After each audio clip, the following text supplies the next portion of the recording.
तो हेलो दोस्तों, ये वीडियो जो होने वाली है वो एंटिटी फ्रेमवर्क कोर की इंट्रोडक्शन वीडियो होने वाली है। इस वीडियो में एंटिटी फ्रेमवर्क कोर क्या है, उसे किस तरीके से हम इंस्टॉल करेंगे और इंस्टॉल करने के बाद कोड फर्स्ट अप्रोच और डेटाबेस फर्स्ट अप्रोच, ये दो अप्रोचेस को यूज़ करके हम डेटाबेस किस तरीके से क्रिएट करेंगे और जो सारे इंसर्ट अपडेट के फंक्शंस है वो सारी चीज़ें हम इसमें देखेंगे। इसके साथ जो चेंज ट्रैकिंग मैकेनिज्म है एंटिटी फ्रेमवर्क कोर का, वो भी किस तरीके से काम करता है वो भी देखेंगे।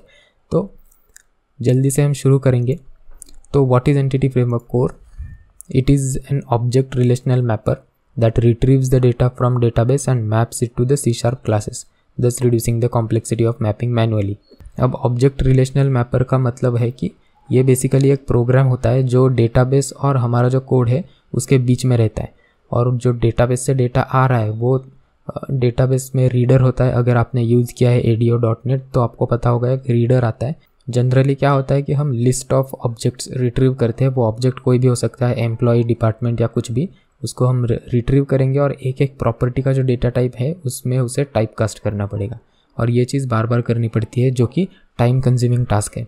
तो इसी के लिए ORM बनाया जाता है। तो डेटाबेस का जो डेटा आ रहा है जिसका एक टाइप होगा डेटाबेस में, और उस टाइप को करस्पॉन्डिंग C# में जो टाइप है उसे मैप कर दिया जाएगा ऑटोमेटिकली। तो हमें वो मैप करने की ज़रूरत है नहीं, पर ये चीज़ तो डैपर भी करता है। तो इसमें डैपर की सारी फंक्शनैलिटीज़ तो है EF कोर में, उसके साथ साथ चेंज ट्रैकिंग मैकेनिज़्म भी है। अब चेंज ट्रैकिंग मैकेनिज़्म क्या होता है कि जब भी हम कोई ऑब्जेक्ट रिट्रीव करेंगे डेटाबेस से, उसको ट्रैक किया जाएगा, यानी कि मेमोरी में उसे स्टोर कर दिया जाएगा, और बाद में जब भी हम उसमें कोई चेंजेस करेंगे तो वो डेटाबेस के साथ सिंक रखने के लिए उससे रिलेटेड जो क्वेरीज़ है वो भी ऑटोमेटिकली जनरेट की जाएगी। तो अगर मैंने कोई एम्प्लॉय का ऑब्जेक्ट लिया है और उसका नेम मैंने चेंज कर दिया तो एक अपडेट क्वेरी ऑटोमेटिक जनरेट हो जाएगी। क्यों? क्योंकि इंटरनली EF कोर ने उस ऑब्जेक्ट को ट्रैक किया है, उसमें जो जो चेंजेस किए हैं वो ऑटोमेटिकली डिटेक्ट हुए और अपडेट क्वेरी बन गई। तो इसी की वजह से EF कोर जो है वो एक बेटर ऑप्शन होता है डैपर से। पर यह सब चीज़ें करने में थोड़ी सी परफॉर्मेंस इशू हो सकता है, लेकिन आज के समय EF कोर इतना डेवलप तो हो चुका है कि आपको उतना परफॉर्मेंस इशू नहीं आएगा, लेकिन फिर भी डैपर जो है वो इससे थोड़ा फास्ट है। It also generate SQL queries from link functions depending upon the database provider. जब हम क्वेरी रिट्रीव की क्वेरी जनरेट करते हैं उसमें बहुत सारे जॉइंस होंगे और कंडीशंस भी होंगे, अलग अलग मल्टीपल टेबल्स का डेटा हम इकट्ठा कर रहे होंगे। तो वो सारी क्वेरी जो है हम बेसिकली आई क्वेरिएबल में जो फंक्शंस आते हैं, लिंक फंक्शंस, वेयर, मैक्स, मिन, काउंट, फर्स्ट, सिंगल वगैरह, ये सारे फंक्शंस यूज़ करेंगे और एक इंटरनली एक मेथड का चेन बनाएंगे आई क्वेरिएबल, और वो जो मेथड्स हमने एक के बाद एक कॉल किए उसको यूज़ करके एक क्वेरी बनाई जाएगी। वो क्वेरी कौन बनाएगा? EF कोर का फ्रेमवर्क जो हमने इंस्टॉल किए। अब जो डेटाबेस इंटरनली हम यूज़ कर रहे हैं, समझ लो हम SQL सर्वर यूज़ कर रहे हैं, तो उसके हिसाब से डेटाबेस क्वेरी बनाई जाएगी। अगर मैंने SQLite यूज़ किया तो उसके हिसाब से बनाई जाएगी, यानी कि ये डेटाबेस इंडिपेंडेंट है। जो भी डेटाबेस हम यूज़ कर रहे हैं उसका पैकेज इंस्टॉल करो और उसकी क्वेरीज जनरेट हो जाएगी। Creates a transaction internally where all changes are इधर कमिटेड और रोल्ड बैक। ट्रांजैक्शन मैनेजमेंट आपको पता ही होगा ऑलरेडी, मैं एज्यूम कर रहा हूँ आपको पता है। जितना अगर कोई मल्टीपल SQL स्टेटमेंट्स रिलेटेड है तो वो एक ट्रांजैक्शन में ग्रुप किए जाएंगे ताकि बीच में कोई एरर आए तो एकदम से रोल बैक हो, वरना सारी चीज़ें कमिट हो जाएगी। तो वो इंटरनली EF कोर एक ट्रांजैक्शन मेंटेन रखता है। तो जब भी हम इसकी सेव चेंजेस मेथड है जो भी कि मैं एक्सप्लेन करूँगा आपको, वो जब हम कॉल करेंगे तो इंटरनली ट्रांजैक्शन कमिट या फिर रोल बैक हो जाएगा। अब पूरा फ्लो किस तरीके से होता है, तो हम जब क्वेरी बिल्ड करेंगे तो इस तरीके से होगा। एक कॉन्टेक्स्ट क्लास बनाया जाएगा जो कि मैं एक्सप्लेन करूँगा क्या होता है। उसमें एम्प्लॉय टेबल का एक रेफरेंस होगा, उसमें हम वेयर कंडीशन डालेंगे ID <10, और ये हम एक के बाद एक कितने भी मेथड्स एक लिख सकते हैं। उसके बाद जब हम टू लिस्ट कॉल करेंगे तो एक क्वेरी जनरेट हो जाएगी इंटरनली, हमें दिखेगी भी नहीं है, DB प्रोवाइडर की मदद से। तो ये एक बेसिकली पैकेज होगा जो हम इंस्टॉल करेंगे और select star from employees where ID <10 बन जाएगा। उसके बाद ये एग्जीक्यूट हो जाएगी क्वेरी, और उसका जो रिज़ल्ट सेट आएगा, जो मैंने बोला रीडर वगैरह, इंटरनली वही होता है ADO.NET, और उसके बाद ऑटोमेटिक उसे मैप भी कर दिया जाएगा C# ऑब्जेक्ट में, और इस मैपिंग की प्रोसीजर को मटेरियलाइज कहा जाता है। तो मटेरियलाइज हो जाएंगे सारे ऑब्जेक्ट्स। उसके बाद वो जितने भी ऑब्जेक्ट रिट्रीव हुए उसे ट्रैक करना चालू कर दिया जाएगा ताकि बाद में कोई भी चेंजेस हो तो ऑटोमेटिक क्वेरी जनरेट हो जाए। तो इसी तरीके से कुछ फ्लो है EF कोर का। तो इसके बाद मैं आपको बताऊंगा पैकेजेस कौन से आपको इंस्टॉल करने हैं NuGet पैकेज। तो पहला पैकेज होता है EF entity framework core dot SQL server. ये है डेटाबेस प्रोवाइडर। तो जो डेटाबेस हम यूज़ करने वाले हैं उससे रिलेटेड पैकेज इंस्टॉल करिए। क्यों? क्योंकि यही पैकेज होगा जो हमारी क्वेरीज़ को जनरेट करेगा। SQL सर्वर है, SQLite भी अवेलेबल है, पोस्टग्रेस SQL या फिर MySQL, जो भी डेटाबेस आप यूज़ कर रहे हो उसको इंस्टॉल करिए। मैं SQL सर्वर यूज़ करने वाला हूँ। फिर आता है entity framework core dot tools. ये टूल्स का क्यों होता है कि माइग्रेशन फाइल्स वगैरह अगर जनरेट करनी है, जो कि क्या होता है वो भी हमें एक्सप्लेन करने वाला हूँ। तो उसके लिए जो कमांड्स होते हैं CLI कमांड्स, वो इस टूल्स में अवेलेबल है, और हमने जो कोड लिखा है उसको एनालाइज करके स्क्रिप्ट फाइल जनरेट करने का काम ये टूल्स पैकेज करेगा। तो ये भी हमें इंस्टॉल करना है। अब डेटाबेस जब हम बनाएंगे तो हमारे पास दो ऑप्शंस है, एक है कोड फर्स्ट अप्रोच, दूसरा है database first approach. Code first approach में क्या होगा, पहले हम C# के क्लासेस बनाएंगे जो कि टेबल को रिप्रेजेंट करेंगे, जो भी डेटाबेस में टेबल्स बनेंगे उसको, उसके अंदर जो प्रॉपर्टीज़ है वो कॉलम्स को रिप्रेजेंट करेगी। और जब हम एक कमांड रन करेंगे ऐड माइग्रेशन, जो कि इस टूल्स के पैकेज में अवेलेबल है, तो वो कोड को एनालाइज किया जाएगा, सारा जो कोड हमने लिखा है, और उसके हिसाब से एक स्क्रिप्ट फाइल जनरेट की जाएगी जो एग्जीक्यूट होने के बाद सारे टेबल डेटाबेस में ऑटोमेटिक क्रिएट हो जाएंगे। तो हमें कोई क्वेरी लिखने की ज़रूरत नहीं है। और दूसरा होता है उसका उल्टा, डेटाबेस फर्स्ट अप्रोच। जनरली जब भी कोई ऑर्गेनाइजेशन एप्लीकेशन बनाती है तो उनका डेटाबेस ऑलरेडी होता है, क्योंकि वो नई टेक्नोलॉजी पे माइग्रेट कर रहे होते हैं। तो उस समय डेटाबेस अगर ऑलरेडी है तो डेटाबेस के टेबल्स को ही एनालाइज करके कोड जनरेट करो। तो उसका भी कमांड अवेलेबल है जो कि है स्कैफोल्ड DB कॉन्टेक्स्ट। वो भी हम एक देखेंगे इसमें क्या होता है। तो ये दो ही अप्रोचेस है। अब मैं सीधा कोड लिखता हूँ और आपको समझाता हूँ। शुरुआत हम करेंगे कोड फर्स्ट अप्रोच से। तो मैं विजुअल स्टूडियो ओपन करता हूँ और उसमें पहले मैं कंसोल ऐप बनाने वाला हूँ, और पाथ वगैरह सिलेक्ट करके नेक्स्ट। फिर .NET 9 यूज़ करने वाला हूँ मैं, क्रिएट।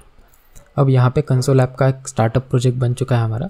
फिर जनरली क्या होता है, जब भी हम डेटाबेस का लॉजिक लिखते हैं तो वो सारा लॉजिक एक अलग प्रोजेक्ट में जाता है ताकि कोड का सेपरेशन हो। तो इसीलिए मैं एक दूसरी लाइब्रेरी बनाने वाला हूँ, C# library, basically C# project. इसका नाम मैं रखता हूँ डेटा क्रिएट। अब सबसे पहला हमारा काम होने वाला है NuGet पैकेज इंस्टॉल करना। तो मैनेज NuGet पैकेज, यहाँ पे बस एंटिटी फ्रेमवर्क कोर ये से टाइप करना है, तो ये सारे ऑप्शंस आ जाएंगे। इसमें मैंने बताया था ये SQL सर्वर का आपको यूज़ करना है, क्योंकि हम लोग SQL सर्वर यूज़ करेंगे इसमें। इंस्टॉल, जो भी लेटेस्ट है वो इंस्टॉल करो। और ये देखिए मैं इंस्टॉल उस प्रोजेक्ट में कर रहा हूँ जहाँ पे मैंने एंटिटी के क्लासेस बनाने वाला हूँ, यानी कि डेटाबेस का लॉजिक जहाँ पे होने वाला है वहाँ पे उसे इंस्टॉल करना है। और दूसरा पैकेज जो होने वाला है हमारा वो टूल्स का था, वो मैं बाद में इंस्टॉल करता हूँ, बताता हूँ आपको कब इंस्टॉल करना है। तो अभी के लिए ये क्लास है। अब इसमें EF कोर में क्या होता है, अगर हमें डेटाबेस के साथ एक सेशन क्रिएट करना है या फिर कोई कनेक्शन क्रिएट करना है तो पहले हमें बनाना पड़ता है एक DB कॉन्टेक्स्ट का क्लास। तो मैं यहाँ पे डेटाबेस इसी क्लास को रीनेम कर देता हूँ डेटा कॉन्टेक्स्ट। अब डेटा कॉन्टेक्स्ट क्या होगा कि जितने भी हमारे टेबल्स के रेफरेंसेस होने वाले हैं, यानी कि डेटाबेस में जो टेबल है उसके जो रेफरेंस हम कोड फाइल में जनरेट करेंगे वो सब इस क्लास में होंगे। इसके अलावा जो हमारे कॉन्फ़िगरेशंस होने वाले हैं EF कोर के, टेबल को किस तरीके से कॉन्फ़िगर करना है, कॉलम के ऑप्शंस क्या होंगे, वो सारी चीज़ें होने वाली है इस DB कॉन्टेक्स्ट में। तो इसको हमें डिराइव करना है DB कॉन्टेक्स्ट के साथ। अब इसके अंदर हम सारी कॉन्फ़िगरेशन डाल सकते हैं। सबसे पहला काम हमारा होगा कि कनेक्शन स्ट्रिंग डालना, लेकिन कनेक्शन स्ट्रिंग के पहले हमें डेटाबेस बनाना पड़ेगा। तो ये SSMS जो है मेरे पास ओपन है यहाँ पे मैं एक डेटाबेस क्रिएट करता हूँ। इसका नाम दिया मैंने, पाथ सिलेक्ट करके ओके। तो डेटाबेस बन चुका है। तो अभी के लिए अगर देखें तो इसमें 0 टेबल्स है, कुछ टेबल्स है ही नहीं इसमें। तो अब हम इसकी कनेक्शन स्ट्रिंग बनाएंगे कैसे, यहाँ इस विजुअल स्टूडियो से ही मिल जाएगा हमें। SQL सर्वर ऑब्जेक्ट एक्सप्लोरर, यहाँ पे एक प्रोसेस दिखेगा आपको, MySQL एक्सप्रेस नाम की एक प्रोसेस है डेटाबेस की। उसमें डेटाबेस में जाओ और ये EF कोर इंट्रो बोल के मैंने किया, इसको ओपन करो और इसकी प्रॉपर्टीज़ में जाओ। यहाँ पे मिल जाएगी आपको कनेक्शन स्ट्रिंग। इसे जैसा है वैसे कंट्रोल ऑल करके कॉपी कर दो। अब वो यहाँ पे हमें डालना है, लेकिन कहाँ पे, तो DB कॉन्टेक्स्ट में एक मेथड है, उसे ओवरराइड करना पड़ेगा ऑन कॉन्फ़िगरिंग बोल के। ऑन कॉन्फ़िगरिंग कॉल होगी जब भी कोई कॉन्फ़िगरेशन करना हो डेटाबेस में तब। तो इसमें ऑप्शन बिल्डर में हम एक फंक्शन यूज़ करेंगे यूज़ सीक्वल सर्वर। यहाँ पे एज्योर सीक्वल भी है, अगर वो यूज़ करना है आपको तो वो यहाँ पे बेसिकली हमें डालना है कनेक्शन स्ट्रिंग। अब कनेक्शन स्ट्रिंग में मेरी कनेक्शन स्ट्रिंग ऐसे आ गई है क्योंकि मैंने यहाँ पे सीक्वल ऑथेंटिकेशन चूज़ किया है, इसीलिए ये पासवर्ड और ये भी आया है। तो आपको उसकी कोई ज़रूरत नहीं है, आपको आपके यहाँ पे सिर्फ विंडोज़ ऑथेंटिकेशन होगा तो चल जाएगा आपका। तो जैसा है इसको वैसे रखने दो। तो ये जैसा है वैसा रहने दो इसको। और इस कनेक्शन स्ट्रिंग हमारी जा चुकी है। अब हम जब भी इसका ऑब्जेक्ट बनाएंगे ये डेटाबेस के साथ कनेक्ट कर लेगा और हम इंटरैक्ट कर पाएंगे। इसके बाद हमारा टारगेट होगा, क्योंकि हम कोड फर्स्ट अप्रोच यूज़ कर रहे हैं यहाँ पे, हम पहले एंटिटीज़ बनाएंगे इसमें और उसको यूज़ करके डेटाबेस में टेबल्स बनाएंगे। एंटिटीज़ का फोल्डर बना दिया, ये एम्प्लॉय का क्लास बन गया। इसमें मैं आईडी की प्रॉपर्टी डाल देता हूँ। तो अगर आपको कोई कॉलम बनाना होगा टेबल का तो उसे हमें पब्लिक प्रॉपर्टी बनाना पड़ेगा, कोई फील्ड वगैरह नहीं चलेगा। तो ये नेम की प्रॉपर्टी डाल दी, तो ये 3 ही प्रॉपर्टी रहेंगी। तो ये एम्प्लॉय का क्लास है यहाँ पे बन गया है। इस यहाँ पे मैं सिर्फ एक ही टेबल यूज़ करने वाला हूँ क्योंकि ये सिर्फ एक बेसिक इंट्रोडक्शन है EF कोर का। और इसके बाद जो वीडियो बनाऊँगा उसमें हम मल्टीपल टेबल्स भी बनाएंगे और फॉरेन कीज़ किस तरीके से यूज़ होगी और 1 to 1 1 to many जो रिलेशनशिप्स होते हैं उसे किस तरीके से यूज़ करना है, वो एडवांस कंसेप्ट है थोड़ा। तो उसके लिए मैं दूसरी वीडियो बनाऊंगा इसके बाद, उसमें हम उसे डिस्कस करेंगे। इस वीडियो में बस यही बनाऊंगा मैं। अब क्लास तो बन गया एंटिटी का, लेकिन हमें EF कोर को बताना पड़ेगा कि इस पर्टिकुलर क्लास को टेबल का रेफरेंस दो और उसके हिसाब से इसे एनालाइज करो। तो उसके लिए हमें यहाँ पे एक पब्लिक DB सेट प्रॉपर्टी बनानी पड़ेगी जिसमें हमें टाइप प्रोवाइड करना पड़ेगा C# का एक क्लास का टाइप। और इसका नाम मैं दूंगा एम्प्लॉयज़। जो नाम आप दोगे वो उस नाम का टेबल बन जाएगा। उसे अगर कॉन्फ़िगर करना है तो कर सकते हो, लेकिन मैं वही रखता हूँ। अब DB सेट प्रॉपर्टी क्यों चाहिए, मैं डायरेक्ट एम्प्लॉय क्यों नहीं डाल सकता। एम्प्लॉयज़ अगर मैं देखूँ तो इस पर यह एम्प्लॉयज़ नाम का टेबल है, इसमें ऐड नाम का फंक्शन है जिससे मैं इंसर्ट कर दूँ, अपडेट नाम का फंक्शन है या फिर रिमूव करना है हमें। तो इस तरीके से जो भी अब मैं टू लिस्ट कर दूंगा तो क्वेरी जनरेट हो जाएगी। ये सारी चीज़ें करने के लिए एक टाइप चाहिए जिसके अंदर वो सारे फंक्शंस अवेलेबल हो, और वो है DB सेट। इसलिए हमें DB सेट की प्रॉपर्टी बनानी पड़ेगी। जितने प्रॉपर्टीज़ आपने बनाए हैं उतने ही टेबल्स बनेंगे, भले ही आपने कितने भी क्लासेस बना के रखे हो। तो अब हम जल्दी से इसको डेटाबेस क्रिएट कर देंगे। उसके लिए हमें पैकेज इंस्टॉल करना पड़ेगा, जैसे मैंने बोला था टूल्स का पैकेज, और वो मैं इंस्टॉल करने वाला हूँ कंसोल ऐप में। ऐसा क्यों? क्योंकि ये टूल्स का पैकेज मैंने इंस्टॉल किया, क्योंकि जब हम माइग्रेशन फाइल्स बनाते हैं तो पहले प्रोजेक्ट को बिल्ड करना पड़ता है, और बिल्ड हमेशा वही प्रोजेक्ट कर सकता है जो एग्जीक्यूटेबल हो। इसीलिए ये जो टूल्स के पैकेज है वो हमें उसी प्रोजेक्ट में डालने हैं जो एग्जीक्यूटेबल है। तो वो हो सकता है WPF का एप्लीकेशन हो, कंसोल ऐप, या फिर वेब API का ऐप। इस तरीके से जो ऐप है उसमें ही आप इंस्टॉल करें। अगर आप एंटिटीज़ और बिजनेस लॉजिक दोनों एक ही प्रोजेक्ट में डालते हो तो सारे पैकेज फिर एक ही इसमें इंस्टॉल कर दो, चल जाएगा। कमांड एग्जीक्यूट करने के लिए ओपन करिए पैकेज मैनेजर कंसोल, इसको मैं करता हूँ क्लियर। यहाँ पे हमें डिफ़ॉल्ट प्रोजेक्ट वो सिलेक्ट करना है जिसमें हमारे एंटिटीज़ है, क्योंकि इसके अंदर ही कोड एनालाइज होगा। ऐड माइग्रेशन कर दूंगा और उसका मैं नाम देता हूँ क्रिएटेड DB। कुछ भी नाम दीजिए चल जाएगा, क्योंकि इसको data.dll नॉट फाउंड, क्योंकि हमने रेफरेंस ही ऐड नहीं किया तो प्रोजेक्ट का रेफरेंस भी देना पड़ेगा। ओके, अब मैं क्रिएट करता हूँ। तो ये डेटा के प्रोजेक्ट में देखिए माइग्रेशंस नाम का एक फ़ोल्डर बन जाएगा। तो ये माइग्रेशन की फ़ाइल बन चुकी है और यहाँ पे माइग्रेशन का फ़ोल्डर बन गया जिसमें 2 फाइल्स है। तो ये फ़ाइल जो है डिराइव कर रही है माइग्रेशन क्लास से, जो कि EF कोर का क्लास है। अब ये क्लास का काम क्या है कि हमारे जो DB कॉन्टेक्स्ट क्लास है, डेटाबेस कॉन्टेक्स्ट, इसमें जितने भी DB सेट प्रॉपर्टीज़ है, जो कॉन्फ़िगरेशंस हमने किए हैं, इसमें हमने और कुछ किया नहीं है इसके अलावा। अगर हमने कोई लेंथ वगैरह स्पेसिफाई किया है तो उस सब को एनालाइज करो और उसके हिसाब से स्क्रिप्ट फाइल बनाओ जो कि हम सीधा डेटाबेस में एग्जीक्यूट कर पाएंगे।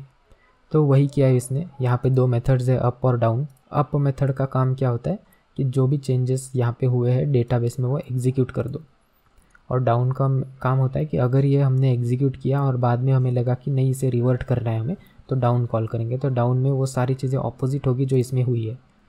तो अब में क्या क्या है, इस केस में मैंने सिर्फ एक ही टेबल ऐड किया था, तो क्रिएट टेबल एक ही हुआ है, एम्प्लॉयज़ नाम का टेबल। और कॉलम्स प्रॉपर्टी में 3 कॉलम्स है, क्योंकि 3 प्रॉपर्टीज़ बनाई गई थी, ID, नेम और सैलरी।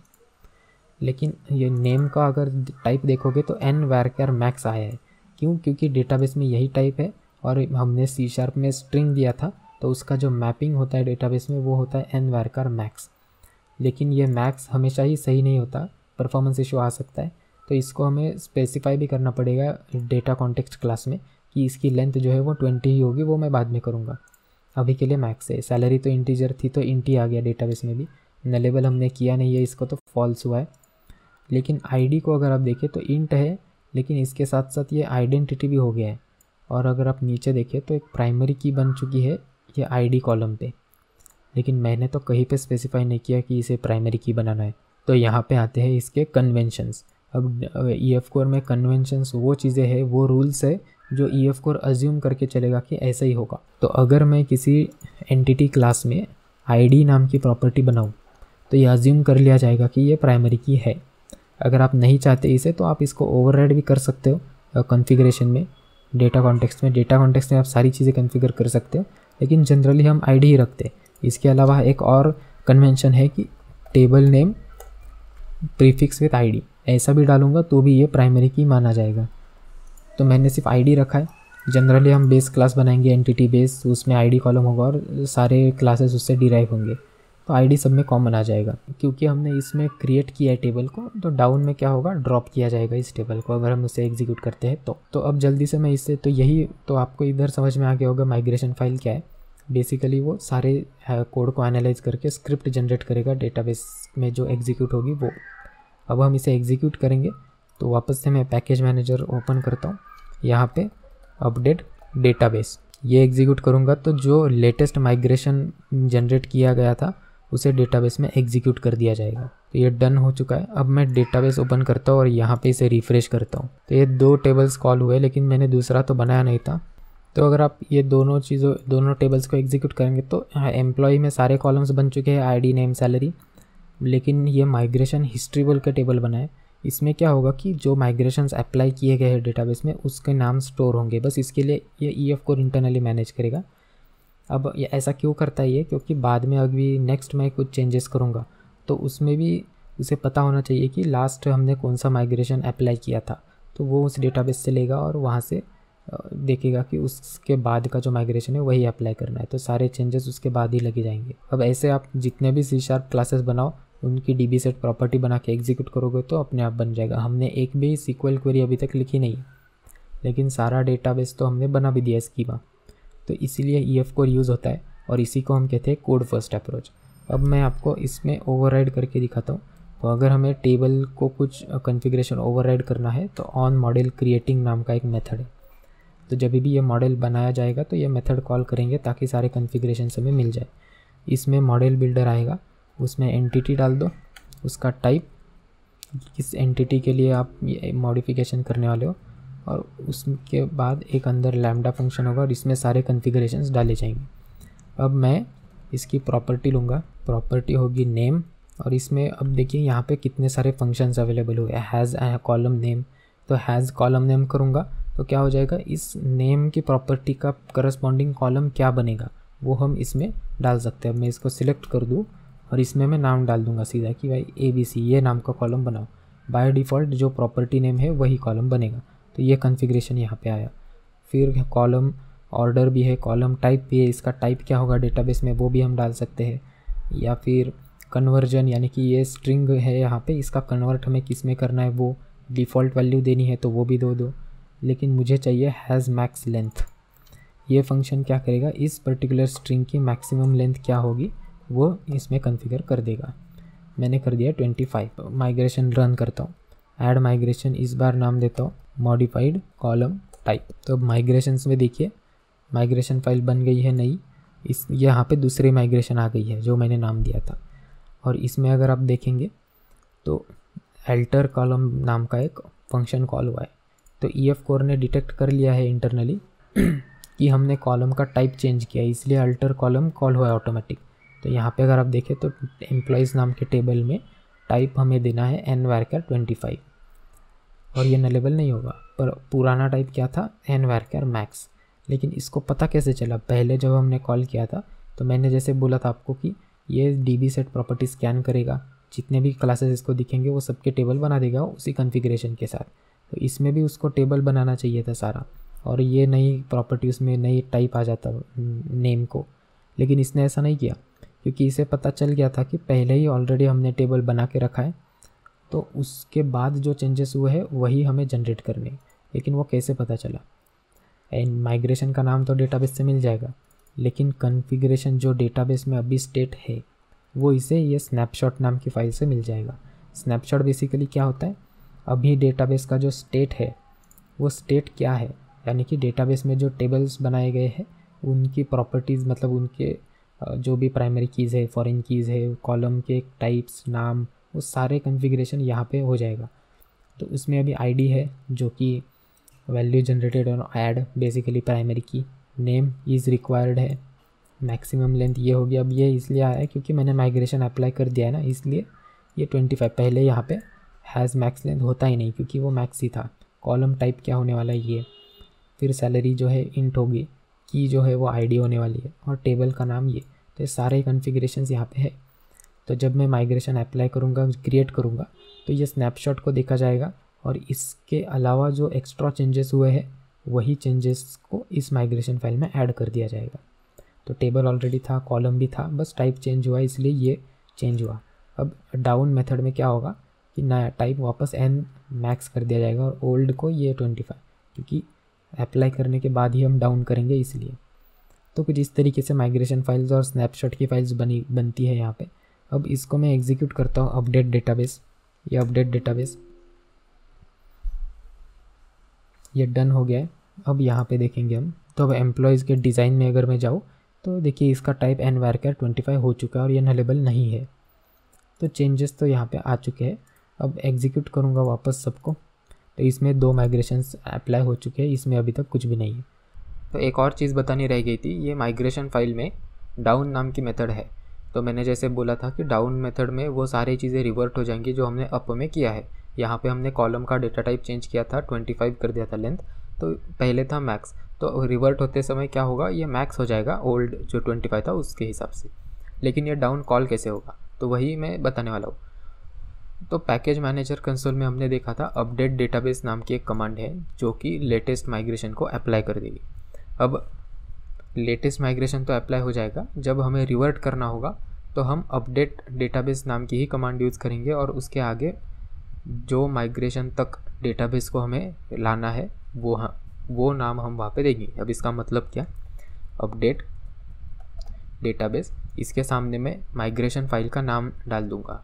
अब यहाँ पे मेरे पास 2 माइग्रेशन है। अब मान के चलिए कि मॉडिफाइड कॉलम के आगे 3-4 अलग अलग माइग्रेशन होते, तो उस केस में क्या होता, अगर मैंने अपडेट डेटाबेस और ये वाला माइग्रेशन मॉडिफाइड कॉलम नेम ये डाल दिया नाम, तो इसके बाद जितने भी माइग्रेशंस है जब लास्ट वाले से चालू होगा उसकी डाउन मेथड कॉल होगी, तो वो चेंजेस रिवर्ट हो जाएंगे। उसके पहले जो था उसकी डाउन मेथड बाद में कॉल होगी, वो रिवर्ट हो गया। फिर उसके बाद ऐसा करते करते इसके बाद वाला जो माइग्रेशन है इधर तक डाउन मेथड कॉल हो जाएगा, जिससे कि क्या होगा कि डेटाबेस इस माइग्रेशन की स्टेट तक आ जाएगा। इस माइग्रेशन तक डेटाबेस में जो भी चेंजेस थे वही परसिस्ट रहेंगे, इसके बाद जो किए गए थे वो सब रिवर्ट हो जाएंगे। तो इस तरीके से डाउन मेथड कॉल होगा। लेकिन हमें मल्टीपल माइग्रेशन को रिवर्ट नहीं करना है, इस केस में मुझे सिर्फ ये माइग्रेशन को ही रिवर्ट करना है। यानी कि बेसिकली मुझे डेटाबेस को इस माइग्रेशन की स्टेट तक लाना है, इसमें जो चेंजेस थे वही तक मुझे रखना है, बाकी सब इसके बाद में जो था वो रिवर्ट कर दो। तो मैं इस माइग्रेशन को लूँगा और इसको यहाँ पे पेस्ट कर दूँगा। .cs की ज़रूरत नहीं है, सिर्फ नाम डाल दूँ और एंटर। तो ये कुछ क्वेरीज इसने एग्जीक्यूट कर दिया है। अब मैंने डेटाबेस में ये डिज़ाइन का टैब ओपन कर दिया है इस एम्प्लॉयज़ के टेबल पे। तो अगर आप यहाँ पे देखें तो nvarchar max दिख रहा है यहाँ पे, यानी कि चेंजेस तो रिवर्ट हो गए हैं। अब मैं क्वेरी भी आपको दिखाता हूँ क्या एग्जीक्यूट हुई है। तो पहले तो इसने ये, तो अगर आप यहाँ पे देखें तो एक क्वेरी आपको मिलेगी alter table name, alter column name और nvarchar max। तो यही क्वेरी थी जो हमें रन करनी थी क्योंकि एक ही चेंज था। अब उसके बाद इसने delete from EF migration history where migration ID जो हमने स्पेसिफाई किया वो माइग्रेशन डिलीट हो चुका है और ये क्वेरी एग्जीक्यूट हो गई है। बाकी सारी चीज़ें तो इसने ये EF माइग्रेशन हिस्ट्री के लिए जो भी चेंजेस लगेंगे वो सब किए हैं। तो कुछ इस तरीके से आपको डाउन मेथड कॉल करना है अगर आप चाहते हैं रोल बैक करना है। तो अगर आप नाम नहीं देंगे अपडेट के आगे तो जो लेटेस्ट माइग्रेशन है वो अप्लाई हो जाएगा डेटाबेस में, चेंजेस परसिस्ट हो जाएंगे। तो यहाँ पे हमारा माइग्रेशन का जो कंसेप्ट था वो मैंने एक्सप्लेन कर दिया है। अगर कुछ डाउट हो तो आप कमेंट्स में पूछ सकते हैं। तो ये प्रोजेक्ट में मैं अभी कॉन्टेक्स्ट का एक ऑब्जेक्ट बना देता हूँ, न्यू डेटा कॉन्टेक्स्ट, क्योंकि पहले हमें ऑब्जेक्ट बनाना पड़ेगा। अब जैसे ही ऑब्जेक्ट बन जाएगा तो ये कनेक्शन को रिप्रेजेंट करेगा डेटाबेस में। अभी तो डेटाबेस में कोई डेटा नहीं है तो मैं इंसर्ट करता हूँ। तो ये एक मैंने एम्प्लॉय का ऑब्जेक्ट बनाया है, नेम और सैलरी डाल दिया। तो अब मुझे इंसर्ट करना होगा तो कॉन्टेक्स्ट में से एम्प्लॉय चूज़ करूँगा मैं। इसमें ऐड फंक्शन होगा, बस इसमें ऐड करके ये डाल दो, इसमें हो गया। जैसे ही आप ऐड कर दोगे तो ये इंसर्ट करिए अपने आप रन बना देगा, क्योंकि इसे पता है ऐड का मतलब होता है इंसर्ट। तो जैसे ये ऐड हम कॉल करेंगे इंटरनली, जैसे मैंने बोला चेंज ट्रैकर होगा इसका। चेंज ट्रैकर क्या करेगा, इसको ट्रैक करना चालू कर देगा। जैसे ही ट्रैक होगा उसमें स्टेट दिया जाएगा इसका, जो कि होगा एडेड। अब ये EF को हर एक ऑब्जेक्ट को स्टेट दे देता है, ताकि बाद में जब क्वेरी जनरेशन हो तो उसे पता चल सके कौन सी क्वेरी जनरेट करनी है। अगर एडेड स्टेट में है ऑब्जेक्ट तो इंसर्ट क्वेरी जनरेट करो, अपडेटेड स्टेट में है तो अपडेट क्वेरी, रिमूव्ड स्टेट में है तो डिलीट क्वेरी जनरेट करो। और ये 3 ही स्टेट होते हैं। इसके अलावा अगर कुछ है इसका मतलब है अनचेंज स्टेट। अगर हमने कुछ किया ही नहीं है, ऑब्जेक्ट को जैसा है वैसा ही है, तो वो बाय डिफ़ॉल्ट अनचेंज रहेगा। इस केस में एम्प्लॉय का एडेड स्टेट जाएगा। अब वो भी हम देख सकते हैं, तो वो दिखाता हूँ मैं अभी।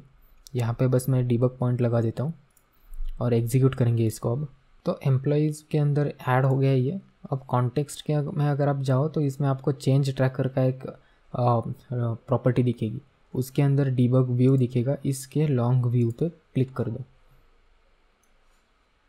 यहाँ पे आ जाएगा आपको व्यू, जो कि जितने भी ऑब्जेक्ट ट्रैक किए गए हैं अभी वो सब यहाँ पे दिखेंगे। एक ही ऑब्जेक्ट ट्रैक हुआ है जो हमने अभी ऐड किया था, और इसका स्टेट अगर आप देखें तो एडेड में है, और ये नेम सैलरी वगैरह आ चुकी है। तो ये एडेड है तो ये सेव हो जाएगा डेटाबेस में। अब कंटिन्यू करता हूँ मैं। अब मैं डेटाबेस में देखता हूँ एग्जीक्यूट, लेकिन ये तो एम्प्टी है, सेव ही नहीं हुआ। क्यों? क्योंकि जब हम ऐड फंक्शन कॉल करते हैं तो वो सिर्फ मेमोरी में ऐड हो जाता है, और ये EF कोर को पता चल जाता है इसे हमें ऐड करना है। बाद में जब इसे एग्जीक्यूट करना होगा तो वो हमें बताना पड़ेगा कि कब एग्जीक्यूट करना है इसको। तो कॉन्टेक्स्ट में सेव चेंजेस मेथड आता है। सेव चेंजेस क्या करेगा, सारे जो ऑब्जेक्ट ट्रैक किए गए हैं उन सबका स्टेट देखेगा और एक एक करके क्वेरी जनरेट करके एग्जीक्यूट कर देगा। तो अब इसको मैं एग्जीक्यूट करता हूँ, एग्जीक्यूट हो गया। अब यहाँ पे ये देखता हूँ तो यहाँ पे देखिए आप, एम्प्लॉयज़ का डेटा आ चुका है जो मैंने इंसर्ट किया था। तो कुछ इस तरीके से हमें ऐड करना है। तो देखिए ऐड करते समय इंसर्ट क्वेरी जनरेट हुई इंटरनली, लेकिन हमें कुछ लिखने की ज़रूरत नहीं पड़ी। अब समझ लो यही ऑब्जेक्ट मुझे अपडेट करना है, तो उसके लिए आपने गेस किया होगा अपडेट फंक्शन है। लेकिन ऐसे हम अगर अपडेट करूँ तो नहीं होगा, क्योंकि जब भी हम कोई चीज़ अपडेट कर रहे होते हैं तो उसकी ID हमें देनी पड़ती है। तो यही ID का डेटा अपडेट होगा। तो अपडेट क्या करना है, इसकी सैलरी में अपडेट कर देता हूँ। तो ये अपडेट हो गई सैलरी। अब अपडेट करने के बाद स्टेट जो है उसकी अपडेटेड हो जाएगी, लेकिन सेव नहीं होगा डेटाबेस में। वो तब होगा जब हम सेव चेंजेस कॉल करेंगे। तो अब यहाँ पे डिबग पॉइंट लगाता हूँ और हम स्टेट देखेंगे इसका क्या है। Change tracker, debug view, long view. इसमें देखो तो एम्प्लॉय है, ये मॉडिफाइड नाम का स्टेट हुआ है। तो जब सेव चेंजेस कॉल होगा तो वो एनालाइज करेगा इंटरनली मॉडिफाइड है तो अपडेट क्वेरी जनरेट करो। और अपडेट करना है तो क्वेरी क्या जनरेट करेगा वो भी मैं दिखाता हूँ आपको कि किस तरीके से देखेंगे। अब मैं सेव करता हूँ, डेटाबेस में गया तो ये देखिए अब ये सैलरी चेंज हो गई है, लेकिन मुझे वो सारे क्वेरीज देखने हैं कि क्या क्वेरीज जनरेट हो रहे हैं। तो वो भी हम यहाँ पे कॉन्फ़िगर कर सकते हैं। सिंपल है, बहुत सिंपल है। ये जब कॉन्फ़िगर हम कनेक्शन स्ट्रिंग कर रहे थे तो यहीं पे आपको एक दूसरा फंक्शन कॉल करना है log2, यानी कि जो भी इंफॉर्मेशन होगी EF कोर की वो लॉग हो जाएगी कहाँ पे, एक आउटपुट स्ट्रीम पे। यहाँ पे हमारा आउटपुट स्ट्रीम है console.writeLine, इस पे लॉग हो जाएगी। लेकिन सारी चीज़ें लॉग नहीं करना है हमें, मैं सिर्फ वही लॉग करूँगा जो होगा लॉग इन्फॉर्मेशन। ये इन्फॉर्मेशन में लॉग करने वाला हूँ। सेव किया तो जो इन्फॉर्मेशन है वो कंसोल में लॉग हो जाएगी। अब मैं वापस इसका अपडेट कर देता हूँ, देखते हैं अब क्या एग्जीक्यूट होता है। डीबग पॉइंट हिट हो चुका है, लेकिन कंसोल में कुछ नहीं है क्योंकि अभी तक क्वेरी जनरेट ही नहीं हुई और एग्जीक्यूट भी नहीं। जैसे ही मैं कंटिन्यू करता हूँ, यहाँ पे देखिए क्वेरी इंफॉर्मेशन के इधर आ चुकी है। सेट, ये सब इनिशियल सेटअप है। फिर update employee, set name equal to this, salary equal to this, where ID is this. लेकिन ये P0 क्या है, तो अगर आप यहाँ पे देखें तो पैरामीटर्स आ रहा है। तो P0 P2 के अंदर ये क्वेश्चन मार्क आ रहा है इसलिए क्योंकि ये सेंसिटिव डेटा जो हम यूज़र प्रोवाइडेड डेटा होता है वो डिस्प्ले नहीं करता, वो भी हम एक एनेबल कर सकते हैं। लेकिन पैरामीटर क्यों आ रहा है? क्योंकि SQL इंजेक्शन अटैक की वजह से। SQL इंजेक्शन अटैक आपको पता होगा कि अगर क्वेरी में जो यूज़र प्रोवाइडेड डेटा होता है उसमें ही अगर किसी ने क्वेरी डाल दी तो हम अनवांटेड चेंजेस कर सकते हैं, वो डेटाबेस में अपडेट वगैरह एग्जीक्यूट कर सकते हैं उसी स्ट्रिंग में। तो उसको अवॉइड करने के लिए EF कोर बाय डिफ़ॉल्ट जो भी यूज़र प्रोवाइडेड डेटा होता है उसको पैरामीटराइज कर देता है। तो P2 के अंदर ID जा चुकी है जो यही प्रोवाइड करेगा 1। फिर P0 में ये नेम की वैल्यू जाएगी, लेकिन नेम तो मैंने अपडेट किया ही नहीं था, तो फिर नेम क्यों जा रहा है? क्योंकि अपडेट मेथड को ये पता नहीं होता कि क्या अपडेट करना है। वो जो भी एम्प्लॉय का ऑब्जेक्ट आ रहा है वो सारे प्रॉपर्टीज़ अपडेट कर देगा, जो कि इनएफिशिएंट है।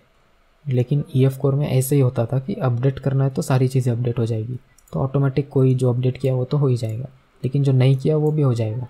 तो इसको अवॉइड करने के लिए दूसरा एक मेथड बनाया गया था, वो मैं बाद में एक्सप्लेन करता हूँ आपको। अभी के लिए देखिए कि सारे एग्जीक्यूट होते। तो अब मैं क्या करता हूँ, ये जो सेंसिटिव डेटा है इसको एनेबल करता हूँ। तो यहाँ पे वापस जाना है हमें, एक फंक्शन है एनेबल सेंसिटिव डेटा लॉगिंग, बस इतना ही कॉल करना है आपको।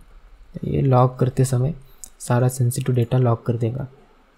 अब देखिए मैंने कोई चीज़ अपडेट भी नहीं की, लेकिन फिर भी एग्जीक्यूट करता हूँ तो वो अपडेट क्वेरी जनरेट हो जाएगी, लेकिन होनी तो नहीं चाहिए।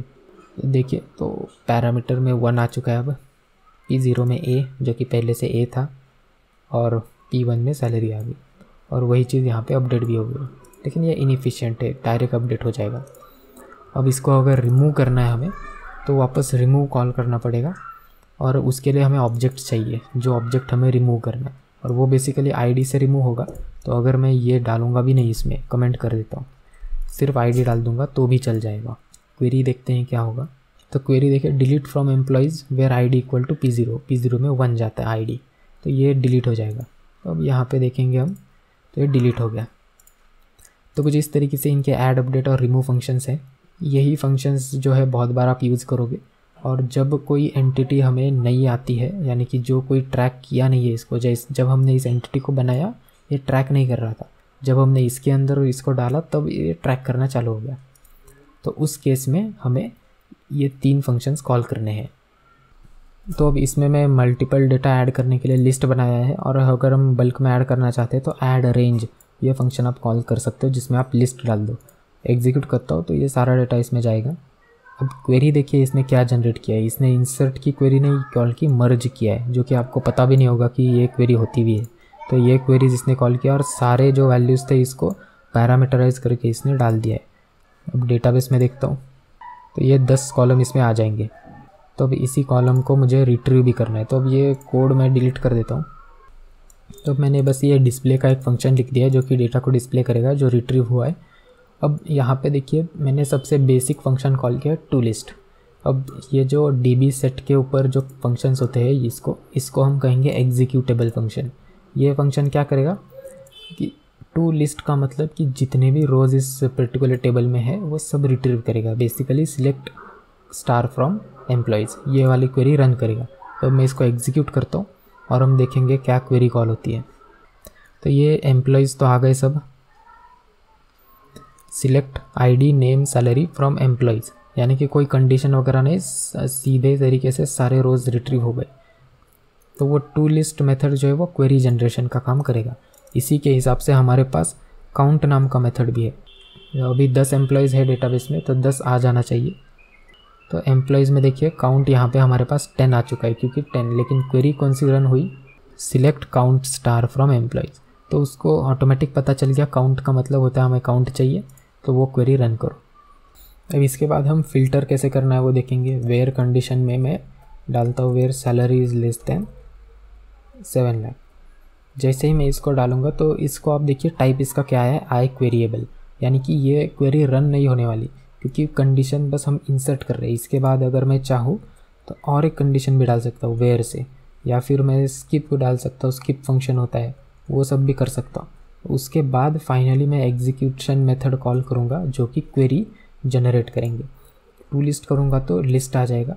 अगर मैंने इसमें फर्स्ट नाम का मेथड कॉल कर दिया तो डेटाबेस में क्वेरी ऐसी जनरेट होगी कि पहला ही लिस्ट आ जाएगा, वो भी मैं दिखाता हूँ आपको। तो अभी मैं पहले टू लिस्ट कॉल करता हूँ जो कि बेसिक है। तो अगर आप देखें तो डिस्प्ले हो चुका है 2 डेटा जो कि 7 लाख से लेस है। Select this from employee where salary is less than this. तो इस तरीके से फंक्शंस बराबर क्वेरी जनरेट हो रही है। अब इसके बाद मैं कॉल करता हूँ फर्स्ट क्या करेगा कि जो भी पहला लिस्ट होगा एलिमेंट का वही रिटर्न करेगा। तो यहाँ पे देखिए तो ये पर्टिकुलर आ चुका है जो लिस्ट में पहला था, और क्वेरी देखिए टॉप 1 यहाँ पे अपेंड हो चुका है, यानी कि जो भी लिस्ट आएगी बस उसका फर्स्ट लो। उसके बाद दूसरा आता है सिंगल। तो सिंगल में एक्सेप्शन इसलिए आया क्योंकि सिंगल में एक ही मेथड चाहिए, लेकिन क्वेरी देखिए टॉप 2 होगा। तो टॉप 2 इसलिए आया क्योंकि इसे पता होना चाहिए कि लिस्ट में एक ही एलिमेंट है या 2, तो 2 रिट्रीव करेगा। अगर 2 आए तो एक्सेप्शन थ्रो करो, वरना जो कंटिन्यू कर दो और रिटर्न दो। तो ये रिटर्न नहीं होगा ये।